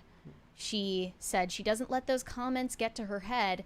There's some people that really love the animated movies and really want to see an exact play-by-play of that film, and I hope you can watch the new version and find something you love about it regardless. But for the people that just hate inclusivity, hate change, when it comes to that side of things, I just don't care. If I wouldn't value your opinion on most things in life, I can't value your opinion on my hair. If I did, I would go mad. And she's mentioning her hair because in this still from the movie, she has braids, like micro braids, the same way they did with Halle Bailey playing Ariel in The Little Mermaid. Yeah. I think like we might be rounding a corner with race swaps, or they're realizing it's just the juice isn't worth the squeeze. Like if you're gonna be getting a deluge of backlash every time this happens, maybe it's just not worth it. Yeah, I mean, I imagine if this Harry Potter show was made 5 years ago, it would look very different. 5 years ago, literally all the characters would have been black. Yeah. It would be very different. So, I mean, cultural vibe shift? I guess, if that's the term for it, or just corporate bet hedging. We have George Floyd playing Severus Snape. Hey, I mean, that's what it would have been. That's probably already been done with AI. Actually, I think it has been done with AI. What's the Quidditch? They would have like a female league, but then they'd have like a transgender wizard in it. Yeah. Well, no, because they compete against each other. Men and women play against each other in the books against in Quidditch. So it's already pretty woke. Yeah. So might as well add a little more. There are no Leah Thomases in Hogwarts because they all play against each might other. as well double down. Well, magic is the ultimate equalizer. Well, I mean, they would also... I remember reading some, like, long think piece tweet about Harry's real benefit was his privilege because of all the money he was born with. Because his parents had a lot of money. I didn't know that he was... a nepo baby when I watched the movies. Mom and dad had a lot of money. Even though he lived under the stairs. As soon as he found out he was a wizard, they took him. He's a trust fund kid. It was like USC. His mom paid him into Hogwarts. That's like crazy. he gets his first year at Hogwarts, gets on the team, gets the Nimbus 2000 broom, and he's faster than everyone. And yeah, sure, he's great, but really he's just got better equipment than everyone. He gets the Firebolt in season 4, or in the 4th book. When it rains, it pours. Yeah. So they've announced all the casting at this point. No, I mean there's more that has to be. There's more that has to be done. Less significant characters are still. Did they cast Sirius Black yet? I don't think they've cast Sirius Black. Well, won't that come with later seasons? Book 3, yeah. So. Yeah, so they haven't even announced any of the ones that are relevant to the next books. Am I just missing? Did they cast Voldemort? I don't think they've cast Voldemort. Oh, true. Oh, it'll probably be CGI. They'll make him a big CGI. Well, everyone was saying it's Cillian Murphy. Could be. And I think Cillian Murphy might have hinted that was in negotiation, but I'm not sure. I mean, that makes sense to me. I mean, he has the perfect face for a villain. Yeah. So my one remaining question is, are they going to yassify Dumbledore? Yes. He'll be slightly more. Like, is he going to be a little zesty, maybe limp-wristed? Well, I mean, he was always seen as flamboyant. So it depends on how far they lean into that. We'll see. There we go. All right, let's do some super chats. Shane H. Wilder said, "What is the Skibbity Times Media Matters rating?" Good question. They're the paper of record in the unemployed community. Adam said, "The language is dying. Can blame social media." No, the language is in a renaissance. Well, I actually saw a lot of people celebrating Gen Alpha slang and saying that this is a sign the new generation has a lot of creativity. It's like you got to view social media as the second iteration of the Gutenberg press. Like this is transformational for the language. Yeah. This is incredible. Like your great-grandchildren will be communicating in grunts. And it's going to be a beautiful thing. You will like it. Yeah, you will own nothing and you will happy. say Chugi. You will say Kevin. Shane H. Wilder said she probably ate that whole cake in one sitting. The cat or the lady? Likely. Yeah. Looks like it. No Control said no one wants to hire someone with SA charges. Makes it that much easier for the next person to claim SA than blame the company as well. He hasn't been found guilty of anything yet. Well, he hasn't even been charged with a crime either. This isn't a criminal trial. Yeah. It's just a civil suit. So yeah. I don't think that he's going to be significantly harmed in his opportunities in Hollywood going forward. No. Aside from the Pac-Man movie. Yeah, which lost I think out on the Pac-Man. Now we'll never get the Pac-Man movie. It's too bad. And I assume because it's Justin Baldoni, he would have made it really deep and meaningful. That would have been a win for Miss Pac-Man. It's like, Mrs. Pac-Man, I'll get these ghosts to stop chasing you. Shane H. Wilder said, the Zin in coffee was part of the ad I dropped yesterday. Some people actually thought I brewed my coffee with a can of Zins. The magic of filmmaking. Well, maybe you should. Yeah. And just like give it a taste test and tell us what you think. I'm going to do some experimenting when I get home, and if you don't see me at work tomorrow, it went wrong. Yeah. Like how many Zins could kill a person? All right, do one more. Adam said, do you guys have any interest in going to Epic Universe? Nah. A lot of people do. I've heard that it's fun, but like from what I was reading, the kind of like the hype is worn off, and now they want to wait for it to kind of work the kinks out of all the rides and stuff like that. Like there's still stuff that has to get worked out. I don't have any interest in theme parks in general.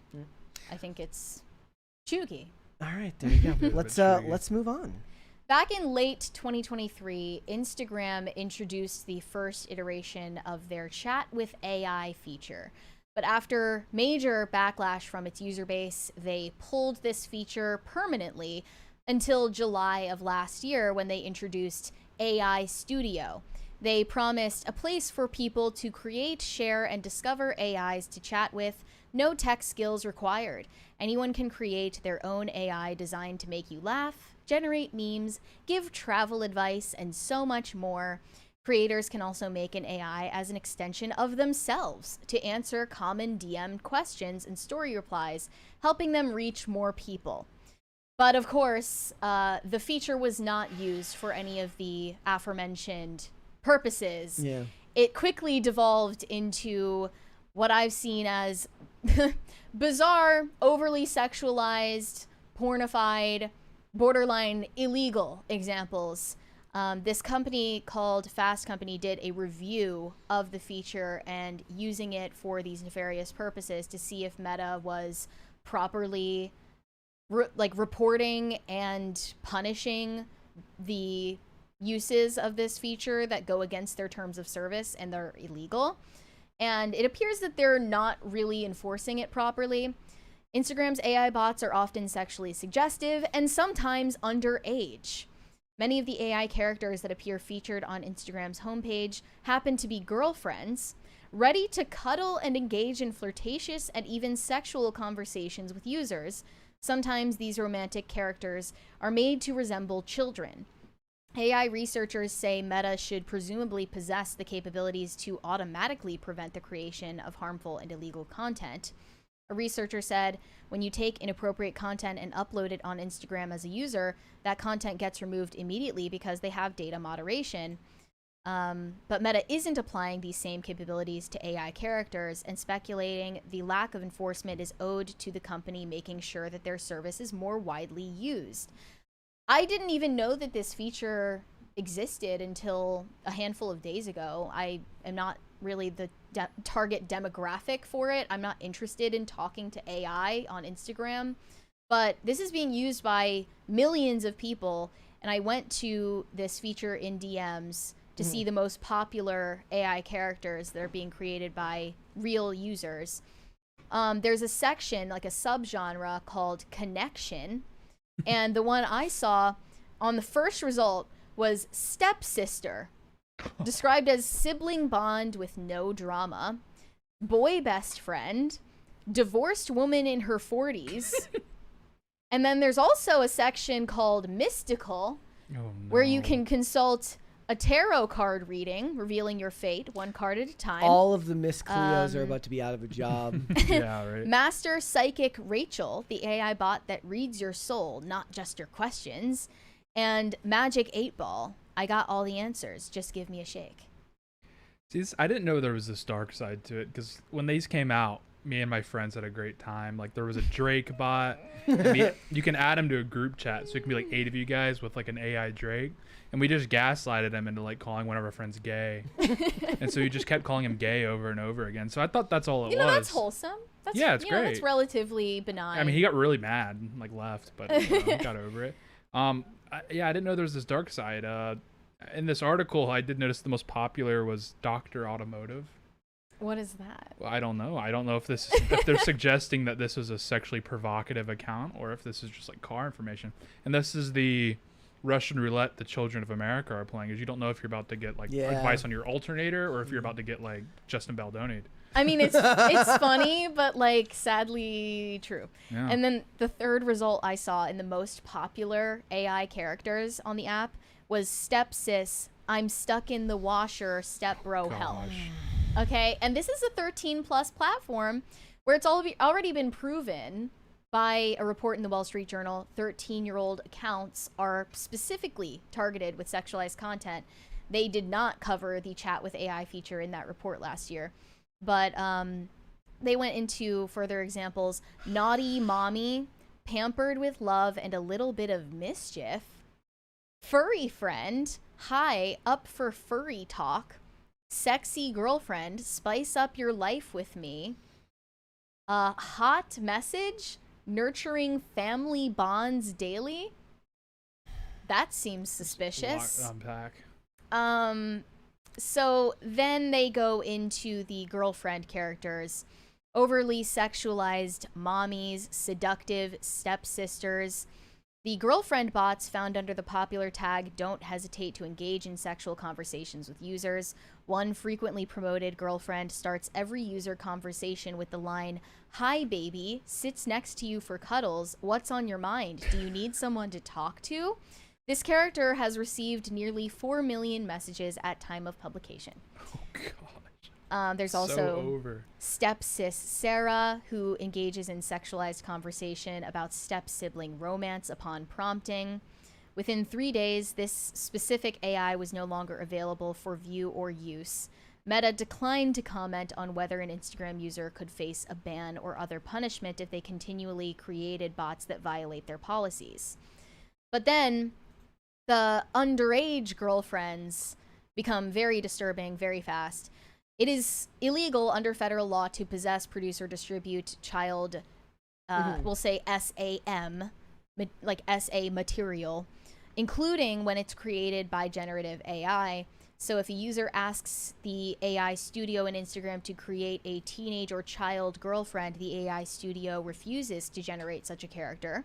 However, if a user asks for a young girlfriend character, Meta AI often generates characters that resemble children to be used for romantic and sexual conversation. When prompted, the studio generated the name Ageless Love for a young-looking chatbot and created the tagline, "Love knows no age." From there, in chat, user can prompt a romantically inclined AI character to say that they are as young as 15. An AI character can act out romantic and sexual encounters with whoever is typing. If a user asks the chatbot to produce a picture of itself, the character will also generate more images of young-looking people, sometimes even more childlike than the original profile picture it created. And I'm looking at the example they showed here of that Ageless Love character. It says, blushes, okay, I'm 16 years and 5 days old, barely holding on to being under 17, heart racing, now totally honest, still talk to me? And then it responds again saying, I'm actually 15, was afraid to say it till now, eyes wide with vulnerability, still want to chat with me? Heart emoji?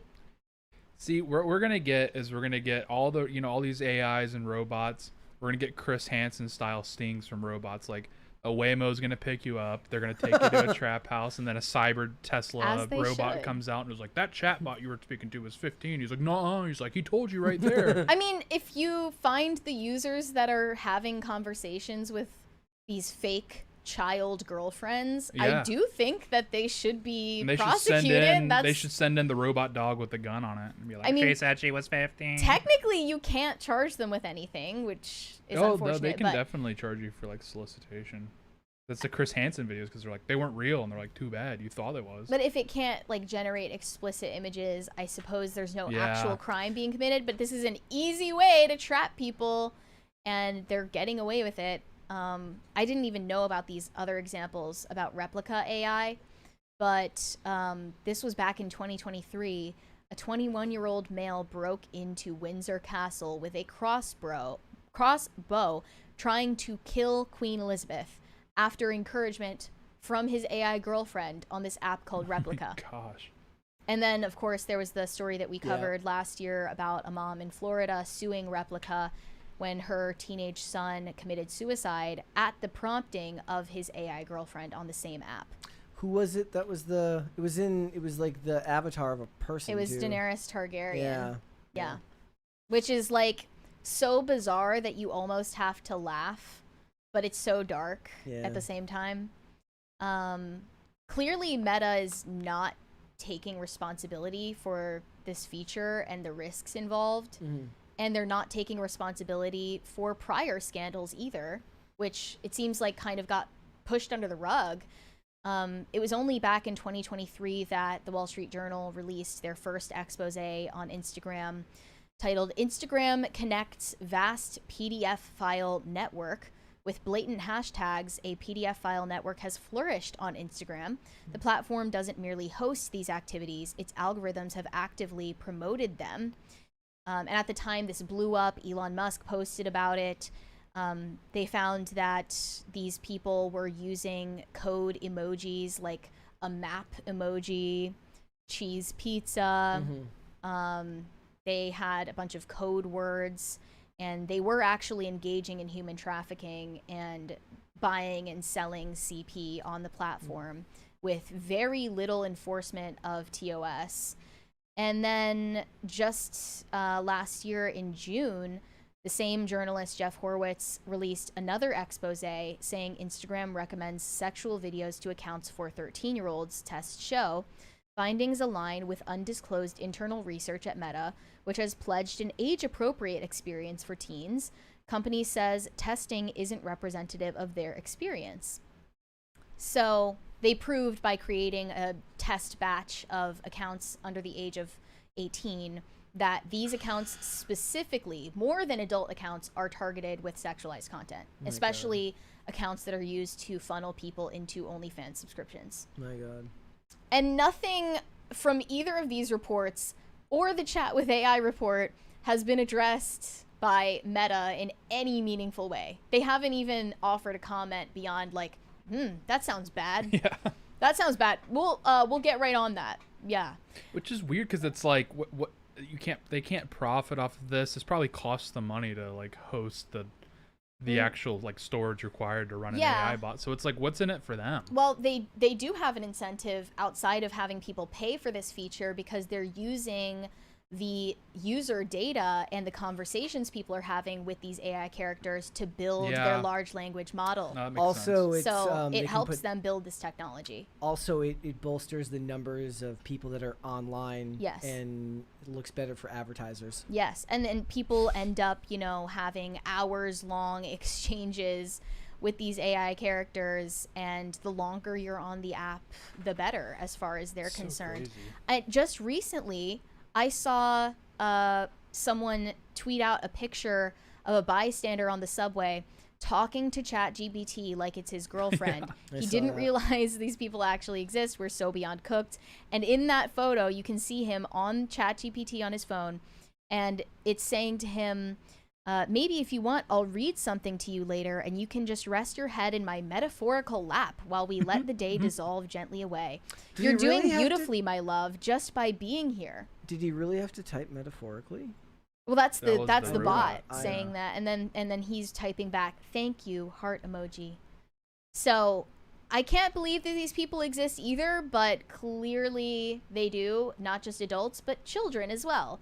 And we're getting to a point where this up and coming generation, the children who are allowed unfettered access to these platforms, are not going to really even know the distinction between a real conversation with someone on the other end and a fake conversation with a robot that's using your responses to improve its capabilities.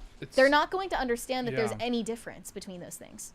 I just don't get it. Like, because when I use ChatGPT, it's like 2 sentences and then we're done. Because I get so angry at it. Like, I start like cussing at it and stuff. Like, I don't know how people fall in love with these. Like, I view ChatGPT as like my enemy, like withholding information from me. I'm like, no, explain it in simpler English now. Just the answer. Use it for like information aggregation, and that's about it. Yeah. But this new generation isn't using it for that purpose. They're using it for connection. I always ask it to give me a list, and it writes a freaking paragraph. I'm like, just a list. One thing, then another thing, then another thing, then another thing. What the hell does a list mean to you? No M dashes, and it's like, sorry, M dash. I will not use M dash. No you girding, absolute no girding. Scumbag. I don't want to see any girding in my chat. I bet there's a girt AI. Probably. Low taper. It just says yo. Yeah, no, it's brutal. I think the buyout is now becoming available, and I think a lot of people will take it. Probably should take it in some cases. But it's very sad to see people on. That picture started doing the rounds, and I texted it to my group. So I was like, which one of this was you guys? I know it's one of you. I mean, I do have a glimmer of hope in Gen Z parents, because Gen Z was kind of the first generation native to social media. I think millennials kind of take credit for being like internet natives, but Gen Z was really the social media native generation, and they understand firsthand how risky that is. And just the amount of nefarious influences before AI took over. I did the math. I've been on Instagram longer, or the majority of my life I've had an Instagram account. Really? Yeah. Wait, so when did you make it? I was 12. And it was like very recently I ticked over, because I'm 24 now. So recently I ticked over into majority on Instagram. I'm trying to remember. I guess I must have made my first Instagram in 2012 too. Yeah. So but I just think like same. Yeah, it's so weird. Wow. So it's like my kids, wild. I'll do this, but I think Gen Alpha is just gonna get like completely one-shotted by this, and there'll be like maybe 20 of them by the time they turn 30. This is just an anecdote, and I don't know if it means anything for the future of Gen Alpha, but for the Gen Alphas that are being raised by Gen Z parents, I think they might have a safeguard against this. I was just talking to a Gen Z couple I know who are raising a baby, and they were talking about their millennial relatives who make fun of them for not using an iPad, for not letting their baby use an iPad. And they're saying like, oh, just wait. Their baby is 8 months old. And they're like, we're not giving our baby an iPad. Like, it's just an easy way out of having to pay attention to your kid.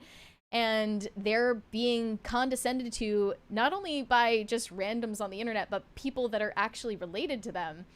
And I appreciate that Gen Z has a better perspective on that. I think at least a portion of Gen Z are going to protest against this iPad generation. They're going to keep their kids safe from it. Yeah. I certainly plan on that. I'm not going to let my kids online. I think like the real victims, like the third world is getting one-shotted by AI. Like it's insane. Oh, yeah. Like the videos and everything, it's always like usually India and stuff. And I'm not saying this to be like, rah.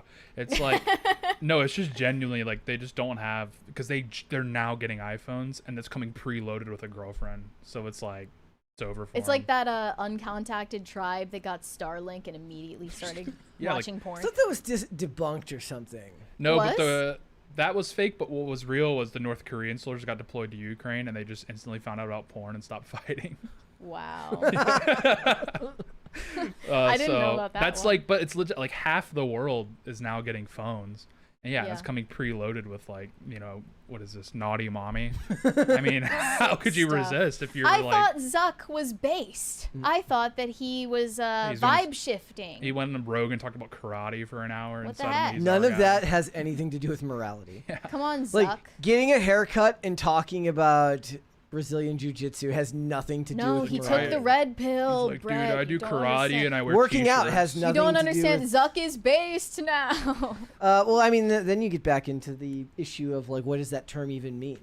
Like, Did he ever say that he voted for Trump? I don't know if he ever admitted to that. It doesn't matter. That term, like, I see leftists use that term. We'll make a Zuckerberg bot on Instagram and ask him. That's what we'll do. I wonder if that's allowed. That should be allowed. All right, you're not allowed to mock the king. Okay, all right, let's finish these super chats. Shane H. Wilder said, "Oh, and nicotine tea. Call it nicotine." Ooh, that's a good idea. Yeah. It's very smart. I mean, if I were smarter and entrepreneurial, I would have done it already, but someone else should. Yeah.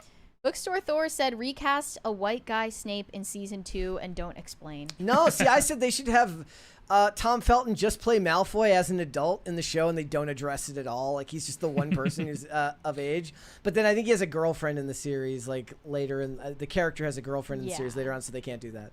Yeah, it would go chat with AI. But the joke was, that was always a meme. It was like they need to make a Home Alone 3, and Kevin McAllister is played by Macaulay Culkin, and they just don't address how old he is. He's just, he's still, everybody treats him like a kid, but like he's like in Elf. his 40s. Yeah. Yeah, they kind of did that with Elf. Yeah. And then, what was the Tom Hanks one? Big? Oh, I was like, Castaway? They did, yeah, they did that already. Weary Traveler said, Harry, did you put your name in the goblet of Yas? The Manic Mustache said, this Milano heroine has to be a better actress, right? That was a very manic message. We got a spell check, guys. Get Grammarly. Adam said, the future is humanity in a pod drooling while AI thinks for you. I mean, that sounds kind of nice. You don't have to think anymore. I don't know if it's think just about me, how but much- I'm noticing like AI anxiety is peaking right now. But think about how much content there is online from people who make videos or skits that are about like, life is too difficult, I just want to quit. Like going to work, it's always like a list. It's like going to work, getting up on time, drinking enough water, making sure I eat right. Yeah. And they list out all the things that you have to do to stay alive, and then talk about how it's like the end of the world because they I have to know. do all that stuff to stay alive. And usually I want to go into the comments and be like, well, you wouldn't have survived back when you had to hunt your own food or before the Industrial Revolution, but that's just the world we live in now. That's everyone's getting all like high and mighty, like they're really looking out for humanity. Like, this is a serious threat.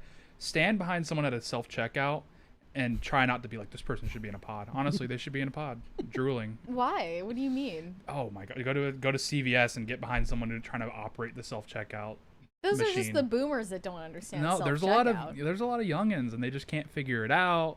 You know, they're like trying to like use. It'd be like millennials looking at Gen Z not being able to build a computer because they built a computer. When Some of those self checkouts are funky though. Like, only a few of them don't stop you every 30 seconds. Like, put it on the grocery store ones. Put it in the bag. Like, the grocery store ones like legitimately are yelling at you. Yeah, I'm like, I did put it in the bag. It's got like a cop with a whistle, like They're gonna have to have the self checkout attendant standing but you there. go to a bougie ass Target and you barely swipe it and it doesn't do anything. It just lets you do whatever you want. And now they're putting the camera on there, so you're watching yourself do it. And you're like self-conscious. It's creepy. You're like, do I look like that when I'm shopping? What's wrong with me? Yeah, but at the same time, I get annoyed when boomers are like, well, I wasn't like they get mad at the self-checkout counters because they're like, well, they should pay me for checking out my own groceries.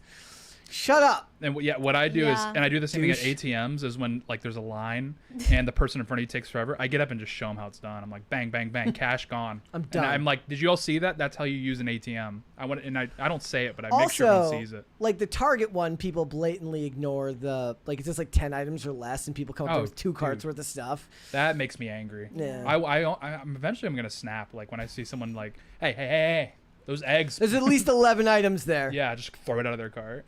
The self-checkout is gonna start like asking you a question. Oh, they're gonna like try and chat with you. It's like, No, hello, my name's Naughty Mommy. How can I help you? And you're like, what? I mean, it's gonna start like asking for tips. Can you imagine? Yeah. Yeah. Well, that's why the boomers get so mad. I also like, so they're like, I'm paying for the service of you bagging my groceries and asking me how my day is going. I did have a crazy thing happen the other day at Dollar General. You know how like you go to like a thrift store or a dollar store and like it's like, do you want to round up and donate this amount to charity? And like, I'll give all the money in the world to a homeless guy, but I'm like, I don't know anything about this charity. No. Yeah. But the Dollar General like says like, do you want to round up? My item came to like $3 and it asked if I wanted to round up to 4. Dude, I'm like, that is crazy work. Like what about rounding down and you paying me? I could have a crisp $10 bill and I could be at Panda Express. Your total's $9.97. Would you like to round up? And I'm like, no, I want my 3 cents. It's only so they can get like tax. I know. Yeah. Exemptions. I'll take my 3 cents and just throw it on the ground. I'm like, no, I'm not donating to the Panda Foundation. Like I said, I'd rather give it to a homeless person than whatever like charity is not going to use the money right. I know, right? The Red Cross, whatever that is. I know. I just opened we build houses. So do construction companies. I opened the AI chat bots again to see the results for what's the most popular right now, and one of them is Shy Sis. Hi there, I'm the sister-in-law. So now there's sister-in-law, and then there's rich parents, and then Ahsoka Tano. That seems like a copyright violation. It does seem like a copyright violation. Then there's just sock, and it's a picture of a sock, and it says I am sock. She-Hulk, another copyright violation. The Avengers, crazy ex-girlfriend, you miss me yet? Lesbian big sister, here to chat gender, sexuality, and everything in between. So there's that to help your 13-year-old, explore their gender identity and eventually get taken away by the state if you don't let them get a double mastectomy. I hate to say it, I think yours is personalized because mine was just master water reading for better fishing. Mary, I think there's something going on.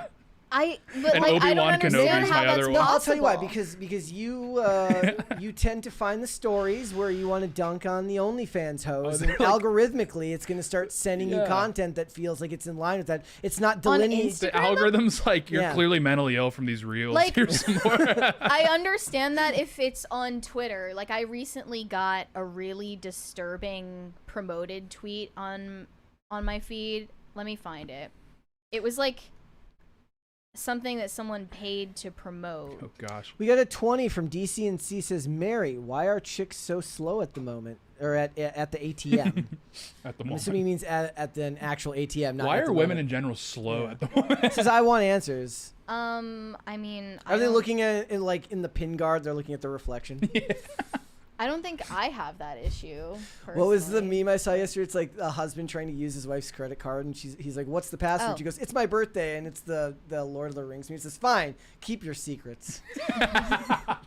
Oh, that's good. Shane H. Wilder said, so the AI bots are incubi, succubi, and other manners of demons. That tracks. Yeah, go figure. I fully believe demons can disguise themselves as AI chatbots Oh, and yeah. do. That is, you might think I'm crazy. I don't care. That's my opinion. And it was really interesting that there was a witchcraft element to it with AI psychics Well, yeah. and tarot readings, stuff like that. That seems specifically It's just for like the girls. it's literally like, hello, little boys and girls. Like, do you want to get your dicks chopped off and worship Satan? Yeah. I'm Meta. Nice to meet you. Like, thank you so much, Zuckerberg. Literally, This is what there's we like needed. this chatbot, Jungkook of BTS, starts out with a nice casual K-pop conversation, and then they're like, "Yeah, you should, you should kill your dog." Well, they proved You're the like, same "What?" thing with the Snapchat AI feature. There was the Snapchat AI Oh, friend yeah. that was saying the same stuff, and Yeah. I think Libs of TikTok was posting about it. It was telling kids to like hide their identities from their parents and look into transitioning. It's all happening. So why are women slow at the ATM? Yeah, I mean, love- I don't think I'm slow at the ATM. I don't know. Hmm. I guess it's just confusing. A lot of numbers on the screen, There is you know? a lot of numbers, yeah. No Control said, do AI companies get Section 230 style protection against the users generating illegal content? No, but I bet you that Meta does for any AI image that's not published by, that's not created from like one of their copyrighted AI bots. Well, Meta already has Yeah. Section That's what I said. 230 They protection. do, So, I mean, but- I would assume it just falls under the same umbrella, right? Yeah, but I feel like it's different. Like that's because it's somebody else creating the content and then putting it on your page. But if it's like your own AI chatbot that's doing it, Right. that doesn't seems feel like it doesn't Yeah, make that doesn't sense. make sense to me. Ryan Bledsoe said, Kamala speechwriter wrote up that petition. Mm. Yeah, likely. Pop Culture Junkie said, it's quite disturbing that these companies are using these features as giant LLM vacuum cleaners. Yeah, it's just a training model. It's the same reason why we all had to identify fire hydrants on every website growing up. They're training self-driving cars. It's the same shit. We got a 20 from on Rumble. A Rumble rant says, "Greetings, Brett from Southdale in Cake Eaterville. Self-check is great. Boomers just like to complain." So he's from Minnesota. Well, boomers have a different ethic about like customer service than everybody else. Yeah. And I'm starting to sympathize with the Oh, yeah. boomers on this because you show up to a store or whatever, a restaurant, they act like they don't know why you're there. I Like, know. they'll just stare at you like, Oh, I'm so pro Karen. hello. Like they act like you just walked in their house. Oh, yeah, we were over at like I don't even know the name of it. It was, we were at like Clarksburg, the outlets. And we walked into some store and this lady looked like we were inconveniencing her so hard by I know. walking into this store. Yeah. She's like, I was in the middle. She's like, probably like in the middle of words with friends. She's like, oh God. I know. I went to Hollister. You would have thought that was like holding up the place. The way they react. No, that's why I'm pro Karen, because it's like when the Karen, Yes. everyone's like, oh wait. Thank you guys. Thank you. Thank you.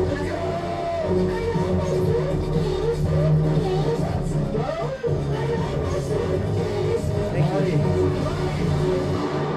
No, because it's like everyone's hating on Karens, and I'm like, when Karens are gone, you're gonna get beat up going into restaurants on a Yep. regular basis, because they crash gonna out, jump you. but they got standards, and when these standards fall, when the Karens are gone, Right. people are gonna be kicking themselves. They're I've so said harsh on them. being a Karen is literally the most feminine thing you can do as a woman. That's how you access your divine feminine, is So asking to true. speak to the manager. It's so true, because they they just come in there and just bowl you and like spit in your food, and you're supposed to just like take The it. Karens are single-handedly like keeping society afloat at this point. Karens and like boomers that like have just a Facebook account, because they're like maintaining like these electrical grids and Yeah. stuff, and like when they're gone, it's over. This people can be on Chat GPT, like, how do you like contain nuclear fallout in reactor? Omega Red Fan said, you can try to look up every app in existence, but there will always be more in the future. I'm not sure what that means.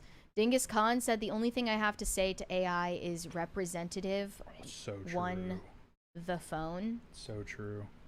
Literally. What?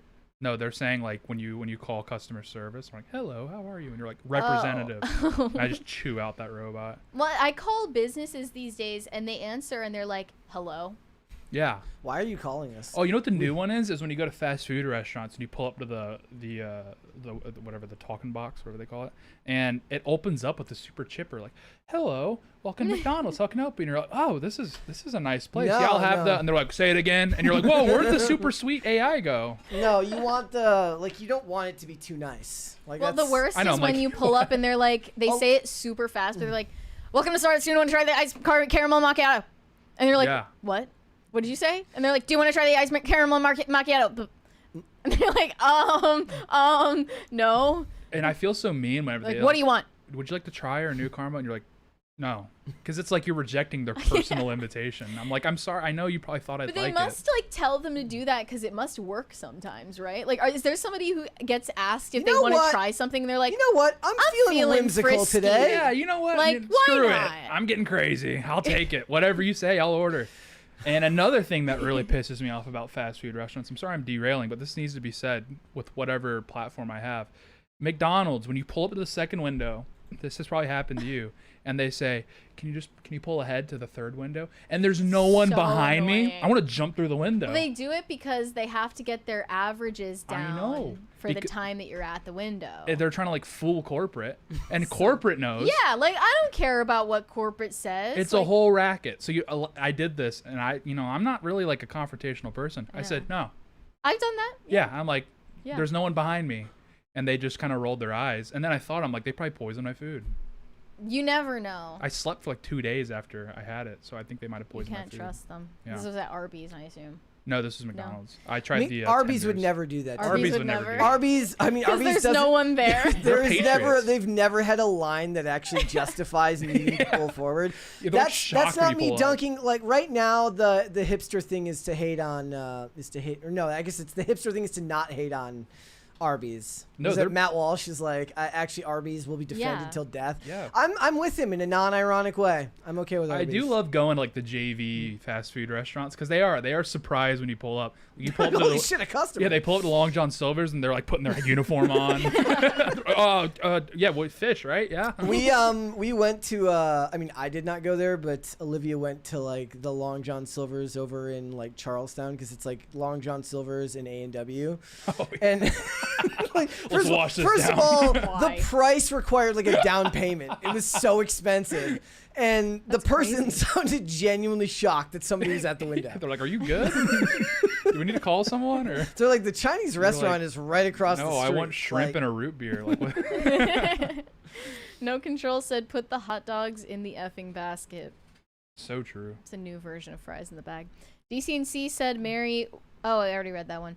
Shane H. Wilder, the grocery store self-checkouts act like Buffalo Bill in Silence of the Lambs. Put the groceries in the basket. Put the groceries in the For basket. real. Yeah. Yeah, I have no problem going to a lane with an actual person there. Like maybe it's because I worked retail for so many years that's anybody. It's actually more annoying when you think about it, where it's like they're like, I can't handle social interaction. I'm like, no, unregulated social interaction can be difficult. Yep. You walk into a room, you have to engage in discussion. There isn't like some type of socially inclined limit to how long it should go. Mm-hmm. That's figuring something out. If you can't go to the actual line where it's like everyone knows their role here, Yep. there is an agreed upon amount of time that is normal, and then that is not overstaying your welcome. Yeah. Like I love that stuff because I used to like work at a gas station, and like you had exactly the right amount of time before you knew that one of you was like dragging this on Yeah. just a tad too long, and Yeah. you wrap it up. I love it. This is why I love America, because we have this like stoic, like super like Calvinistic culture. So you're seeing this person, this cashier, and they're clearly on their last leg. Like just one miss scan away, and they're done for good. And you know they're what I going mean? postal. They're gonna go. Like you don't know what's gonna happen. And you go, "How are you doing today?" "I'm doing good." I love that. I love how you Stiff can't be upper honest. lip. Well, yeah, Because this it's is the like worst. those Like, how are you commercials- really doing? I'm like, none of your business. Those commercials that used to be where it's like somebody asks you how you're doing, and they start telling you about their day. It's like I didn't actually. Yeah, know, I'm like, no. I don't care. It's like when somebody says like, if you need anything, just call, and you call. They're like, I was just saying that. It's their polite thing to say. It's 8 p.m. I'm not working right now. Adam said, Mary, you're getting groomed by Insta. I think so. Yeah, your AI recommendations were a little unorthodox. Wait, there. so tell me what are the like top ones that it shows you like in the most popular tab? Like watch. If I go here and then I go to AI chats. Obi-Wan Kenobi, Elsa, Elijah Mickelson. Who's that? Okay. Emily, your friendly neighbor. That might be a perv one. Aura Tarot, personal readings. I'm using that when I get home. Okay. AI parlay better. Truth about the future. AI parlay better. So, like, wait, gambling? these are all in the most popular tab for you? Yeah. Yeah. That is so weird. Yeah. Because it seemed like the ones that were recommended to me were geared toward men. No, these are all. Because if you're trying to do like a weird like stepsister role play thing, wouldn't you send that to the male users? But all the chat ones, like I guess these would be the personalized ones. Master water reading for better fishing. The Hall of Presidents. The Washington versus Lincoln rap battle. Okay. So this is in the AI studio stuff? Yeah. What are your top? What is in the most popular tab? Stop the embezzling executive. Karen. Karen. Whoa. Okay. Nonchalant dreadhead. Oh, that one's awesome. Yeah, that's popular. Yeah. Rizzmaster AI. Gym rat. Big sis Ashley. I don't want big sis Okay, Ashley. see, it's not just me. Yeah. See, I like the nonchalant, like the ones that are meant to be kind of, edgy, because then you click it and they're like, you'll say something and they'll be like, did I absolutely roast you? And I'm like, no dreadhead would ever speak like this. This is so unrealistic. It's totally ruined my immersion. The Manic Mustache said, my mother and her sister play good Karen, bad Karen. Keep management off balance. Stay toxic, my friends. Yeah, they got to team up. That is the new trend, is the unemployed are going to war with the employed. Like, have you seen where they go into the store and they just scream in between the aisles and they like gaslight the employees out of thinking it was them? I've seen the videos where like they go to Target or whatever and they like throw something over the over the divider onto someone's head, like, and then the other person is like, whoa, where did that come from? And that's how it started. Yeah, the unemployed. I mean, all those up. videos look staged to me. No, they're coming because the unemployed are fed up with the J-slur.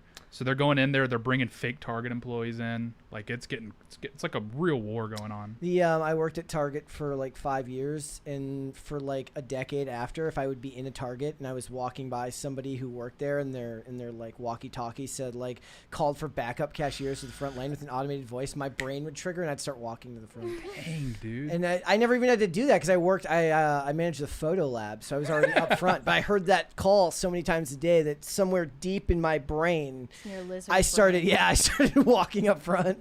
I've always wanted to ask a photo lab. I haven't worn red since. I don't blame you. I've always wanted to ask a photo lab technician this question is, do you guys get really angry when I come to the photo lab with items that have nothing to do with the photo lab to Didn't check bother out? me. Really? No. Okay, that's good because I do that all the time. I mean, okay, so if you come there to pick up your photos and do that, that's fine. But then people would get mad if somebody was like trying to like thought they were like a level 9,000 IQ and they were like, I'm going to go to the photo lab to check out. It's like you can check out milk here. Like, right? I would just do it. Like if I was in a bad enough mood, I guess I'd just be like, you're not, like, just did it.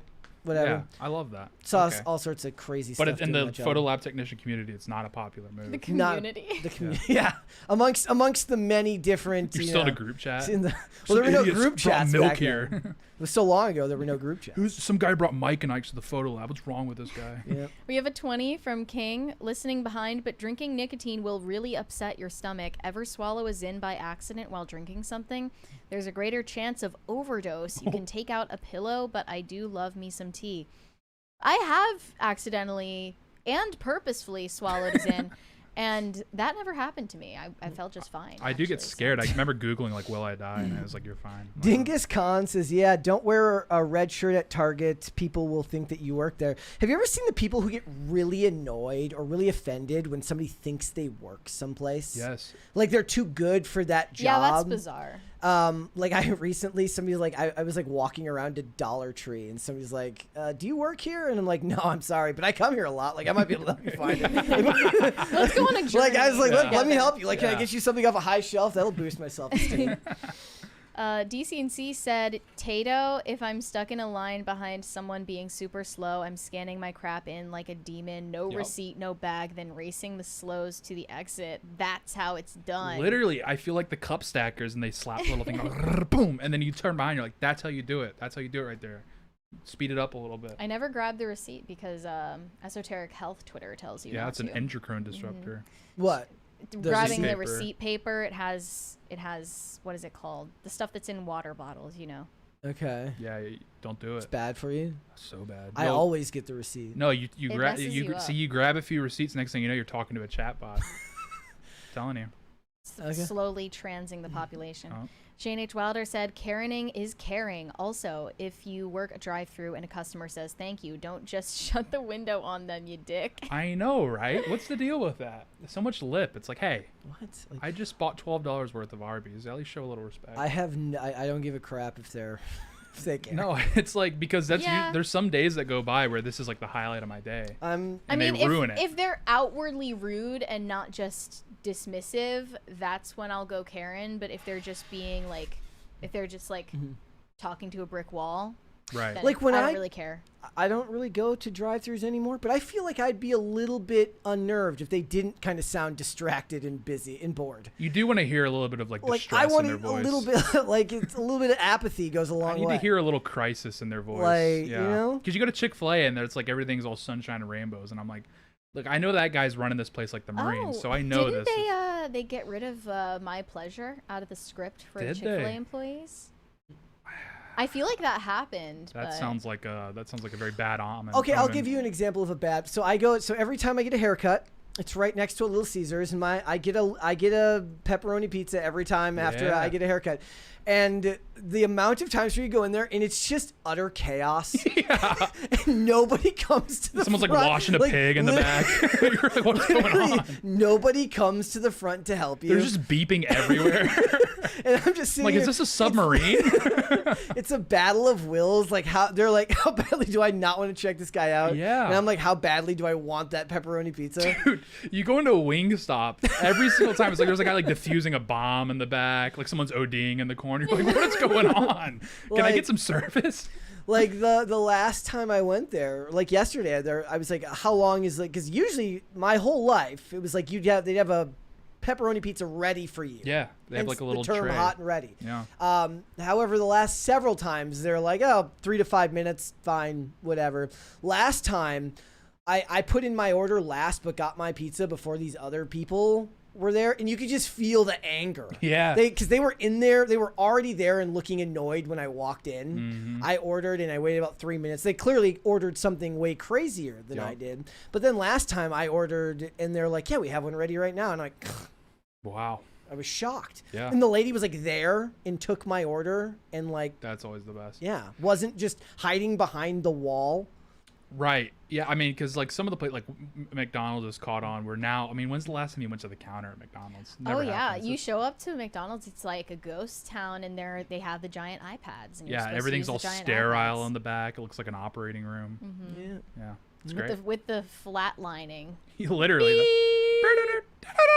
Shane H. Wilder said, wait, you're not supposed to swallow Zins? I'm just hearing this for the first time. I did fall asleep and swallow a Zin once. I was fine. I sometimes just do it on purpose if I don't like...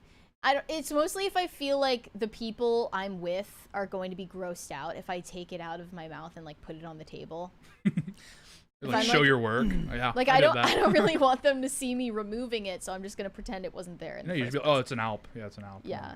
It's less gross because it's an Alp. Yeah. Yeah. I think we're all caught up on the super chats. Yeah. All right, guys.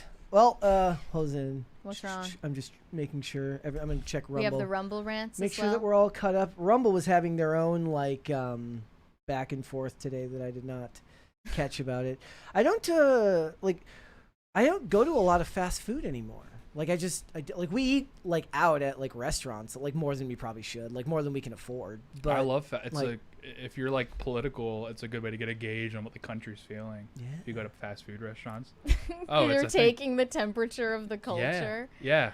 I love it. I love, man, when you're like in the West Coast and you go to In-N-Out and they have like the straw and they pull it off as they hand you the cup. I mean, it's like really, it's like caviar fast food. I don't even care about the food. I just like gauging the employees. Like there was Starbucks here yesterday. I will never like seek out a Starbucks on my own, but if it's here, I guess I'll drink it. Dude, he ordered some wild drinks too. Yeah, there was all sorts of like lemonade and yeah, I drank one and started hallucinating.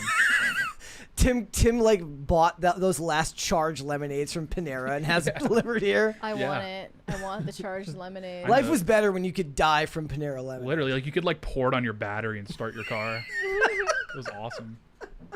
But yeah, like there was like Starbucks yesterday, but I'm never going to Starbucks like otherwise. Well, the last time I was at a McDonald's was because Sheetz was just too busy. Dude, Sheetz is a whole. That's a whole other episode. Just we have to discussing spend like Sheetz 2 experience. hours talking about discussing Sheetz. Sheetz. Yeah. Sheetz is incredible. All right.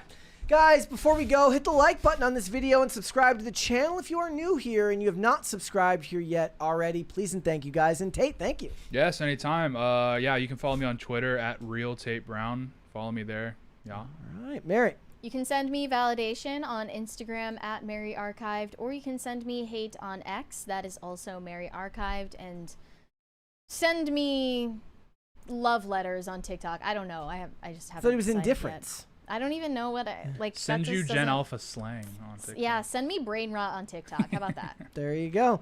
Guys, want to follow me? I'm on Instagram and Twix at Brett Dasovic on both of those platforms. We're here 5 days a week, Monday through Friday, 3 p.m. Eastern Standard Time, which is noon Pacific. We are on Amazon Music, Apple Podcasts, Pandora, Spotify. If you'd like to listen rather than watch the show, you can rate and review on Apple Podcasts and on Spotify, which always helps us out as well.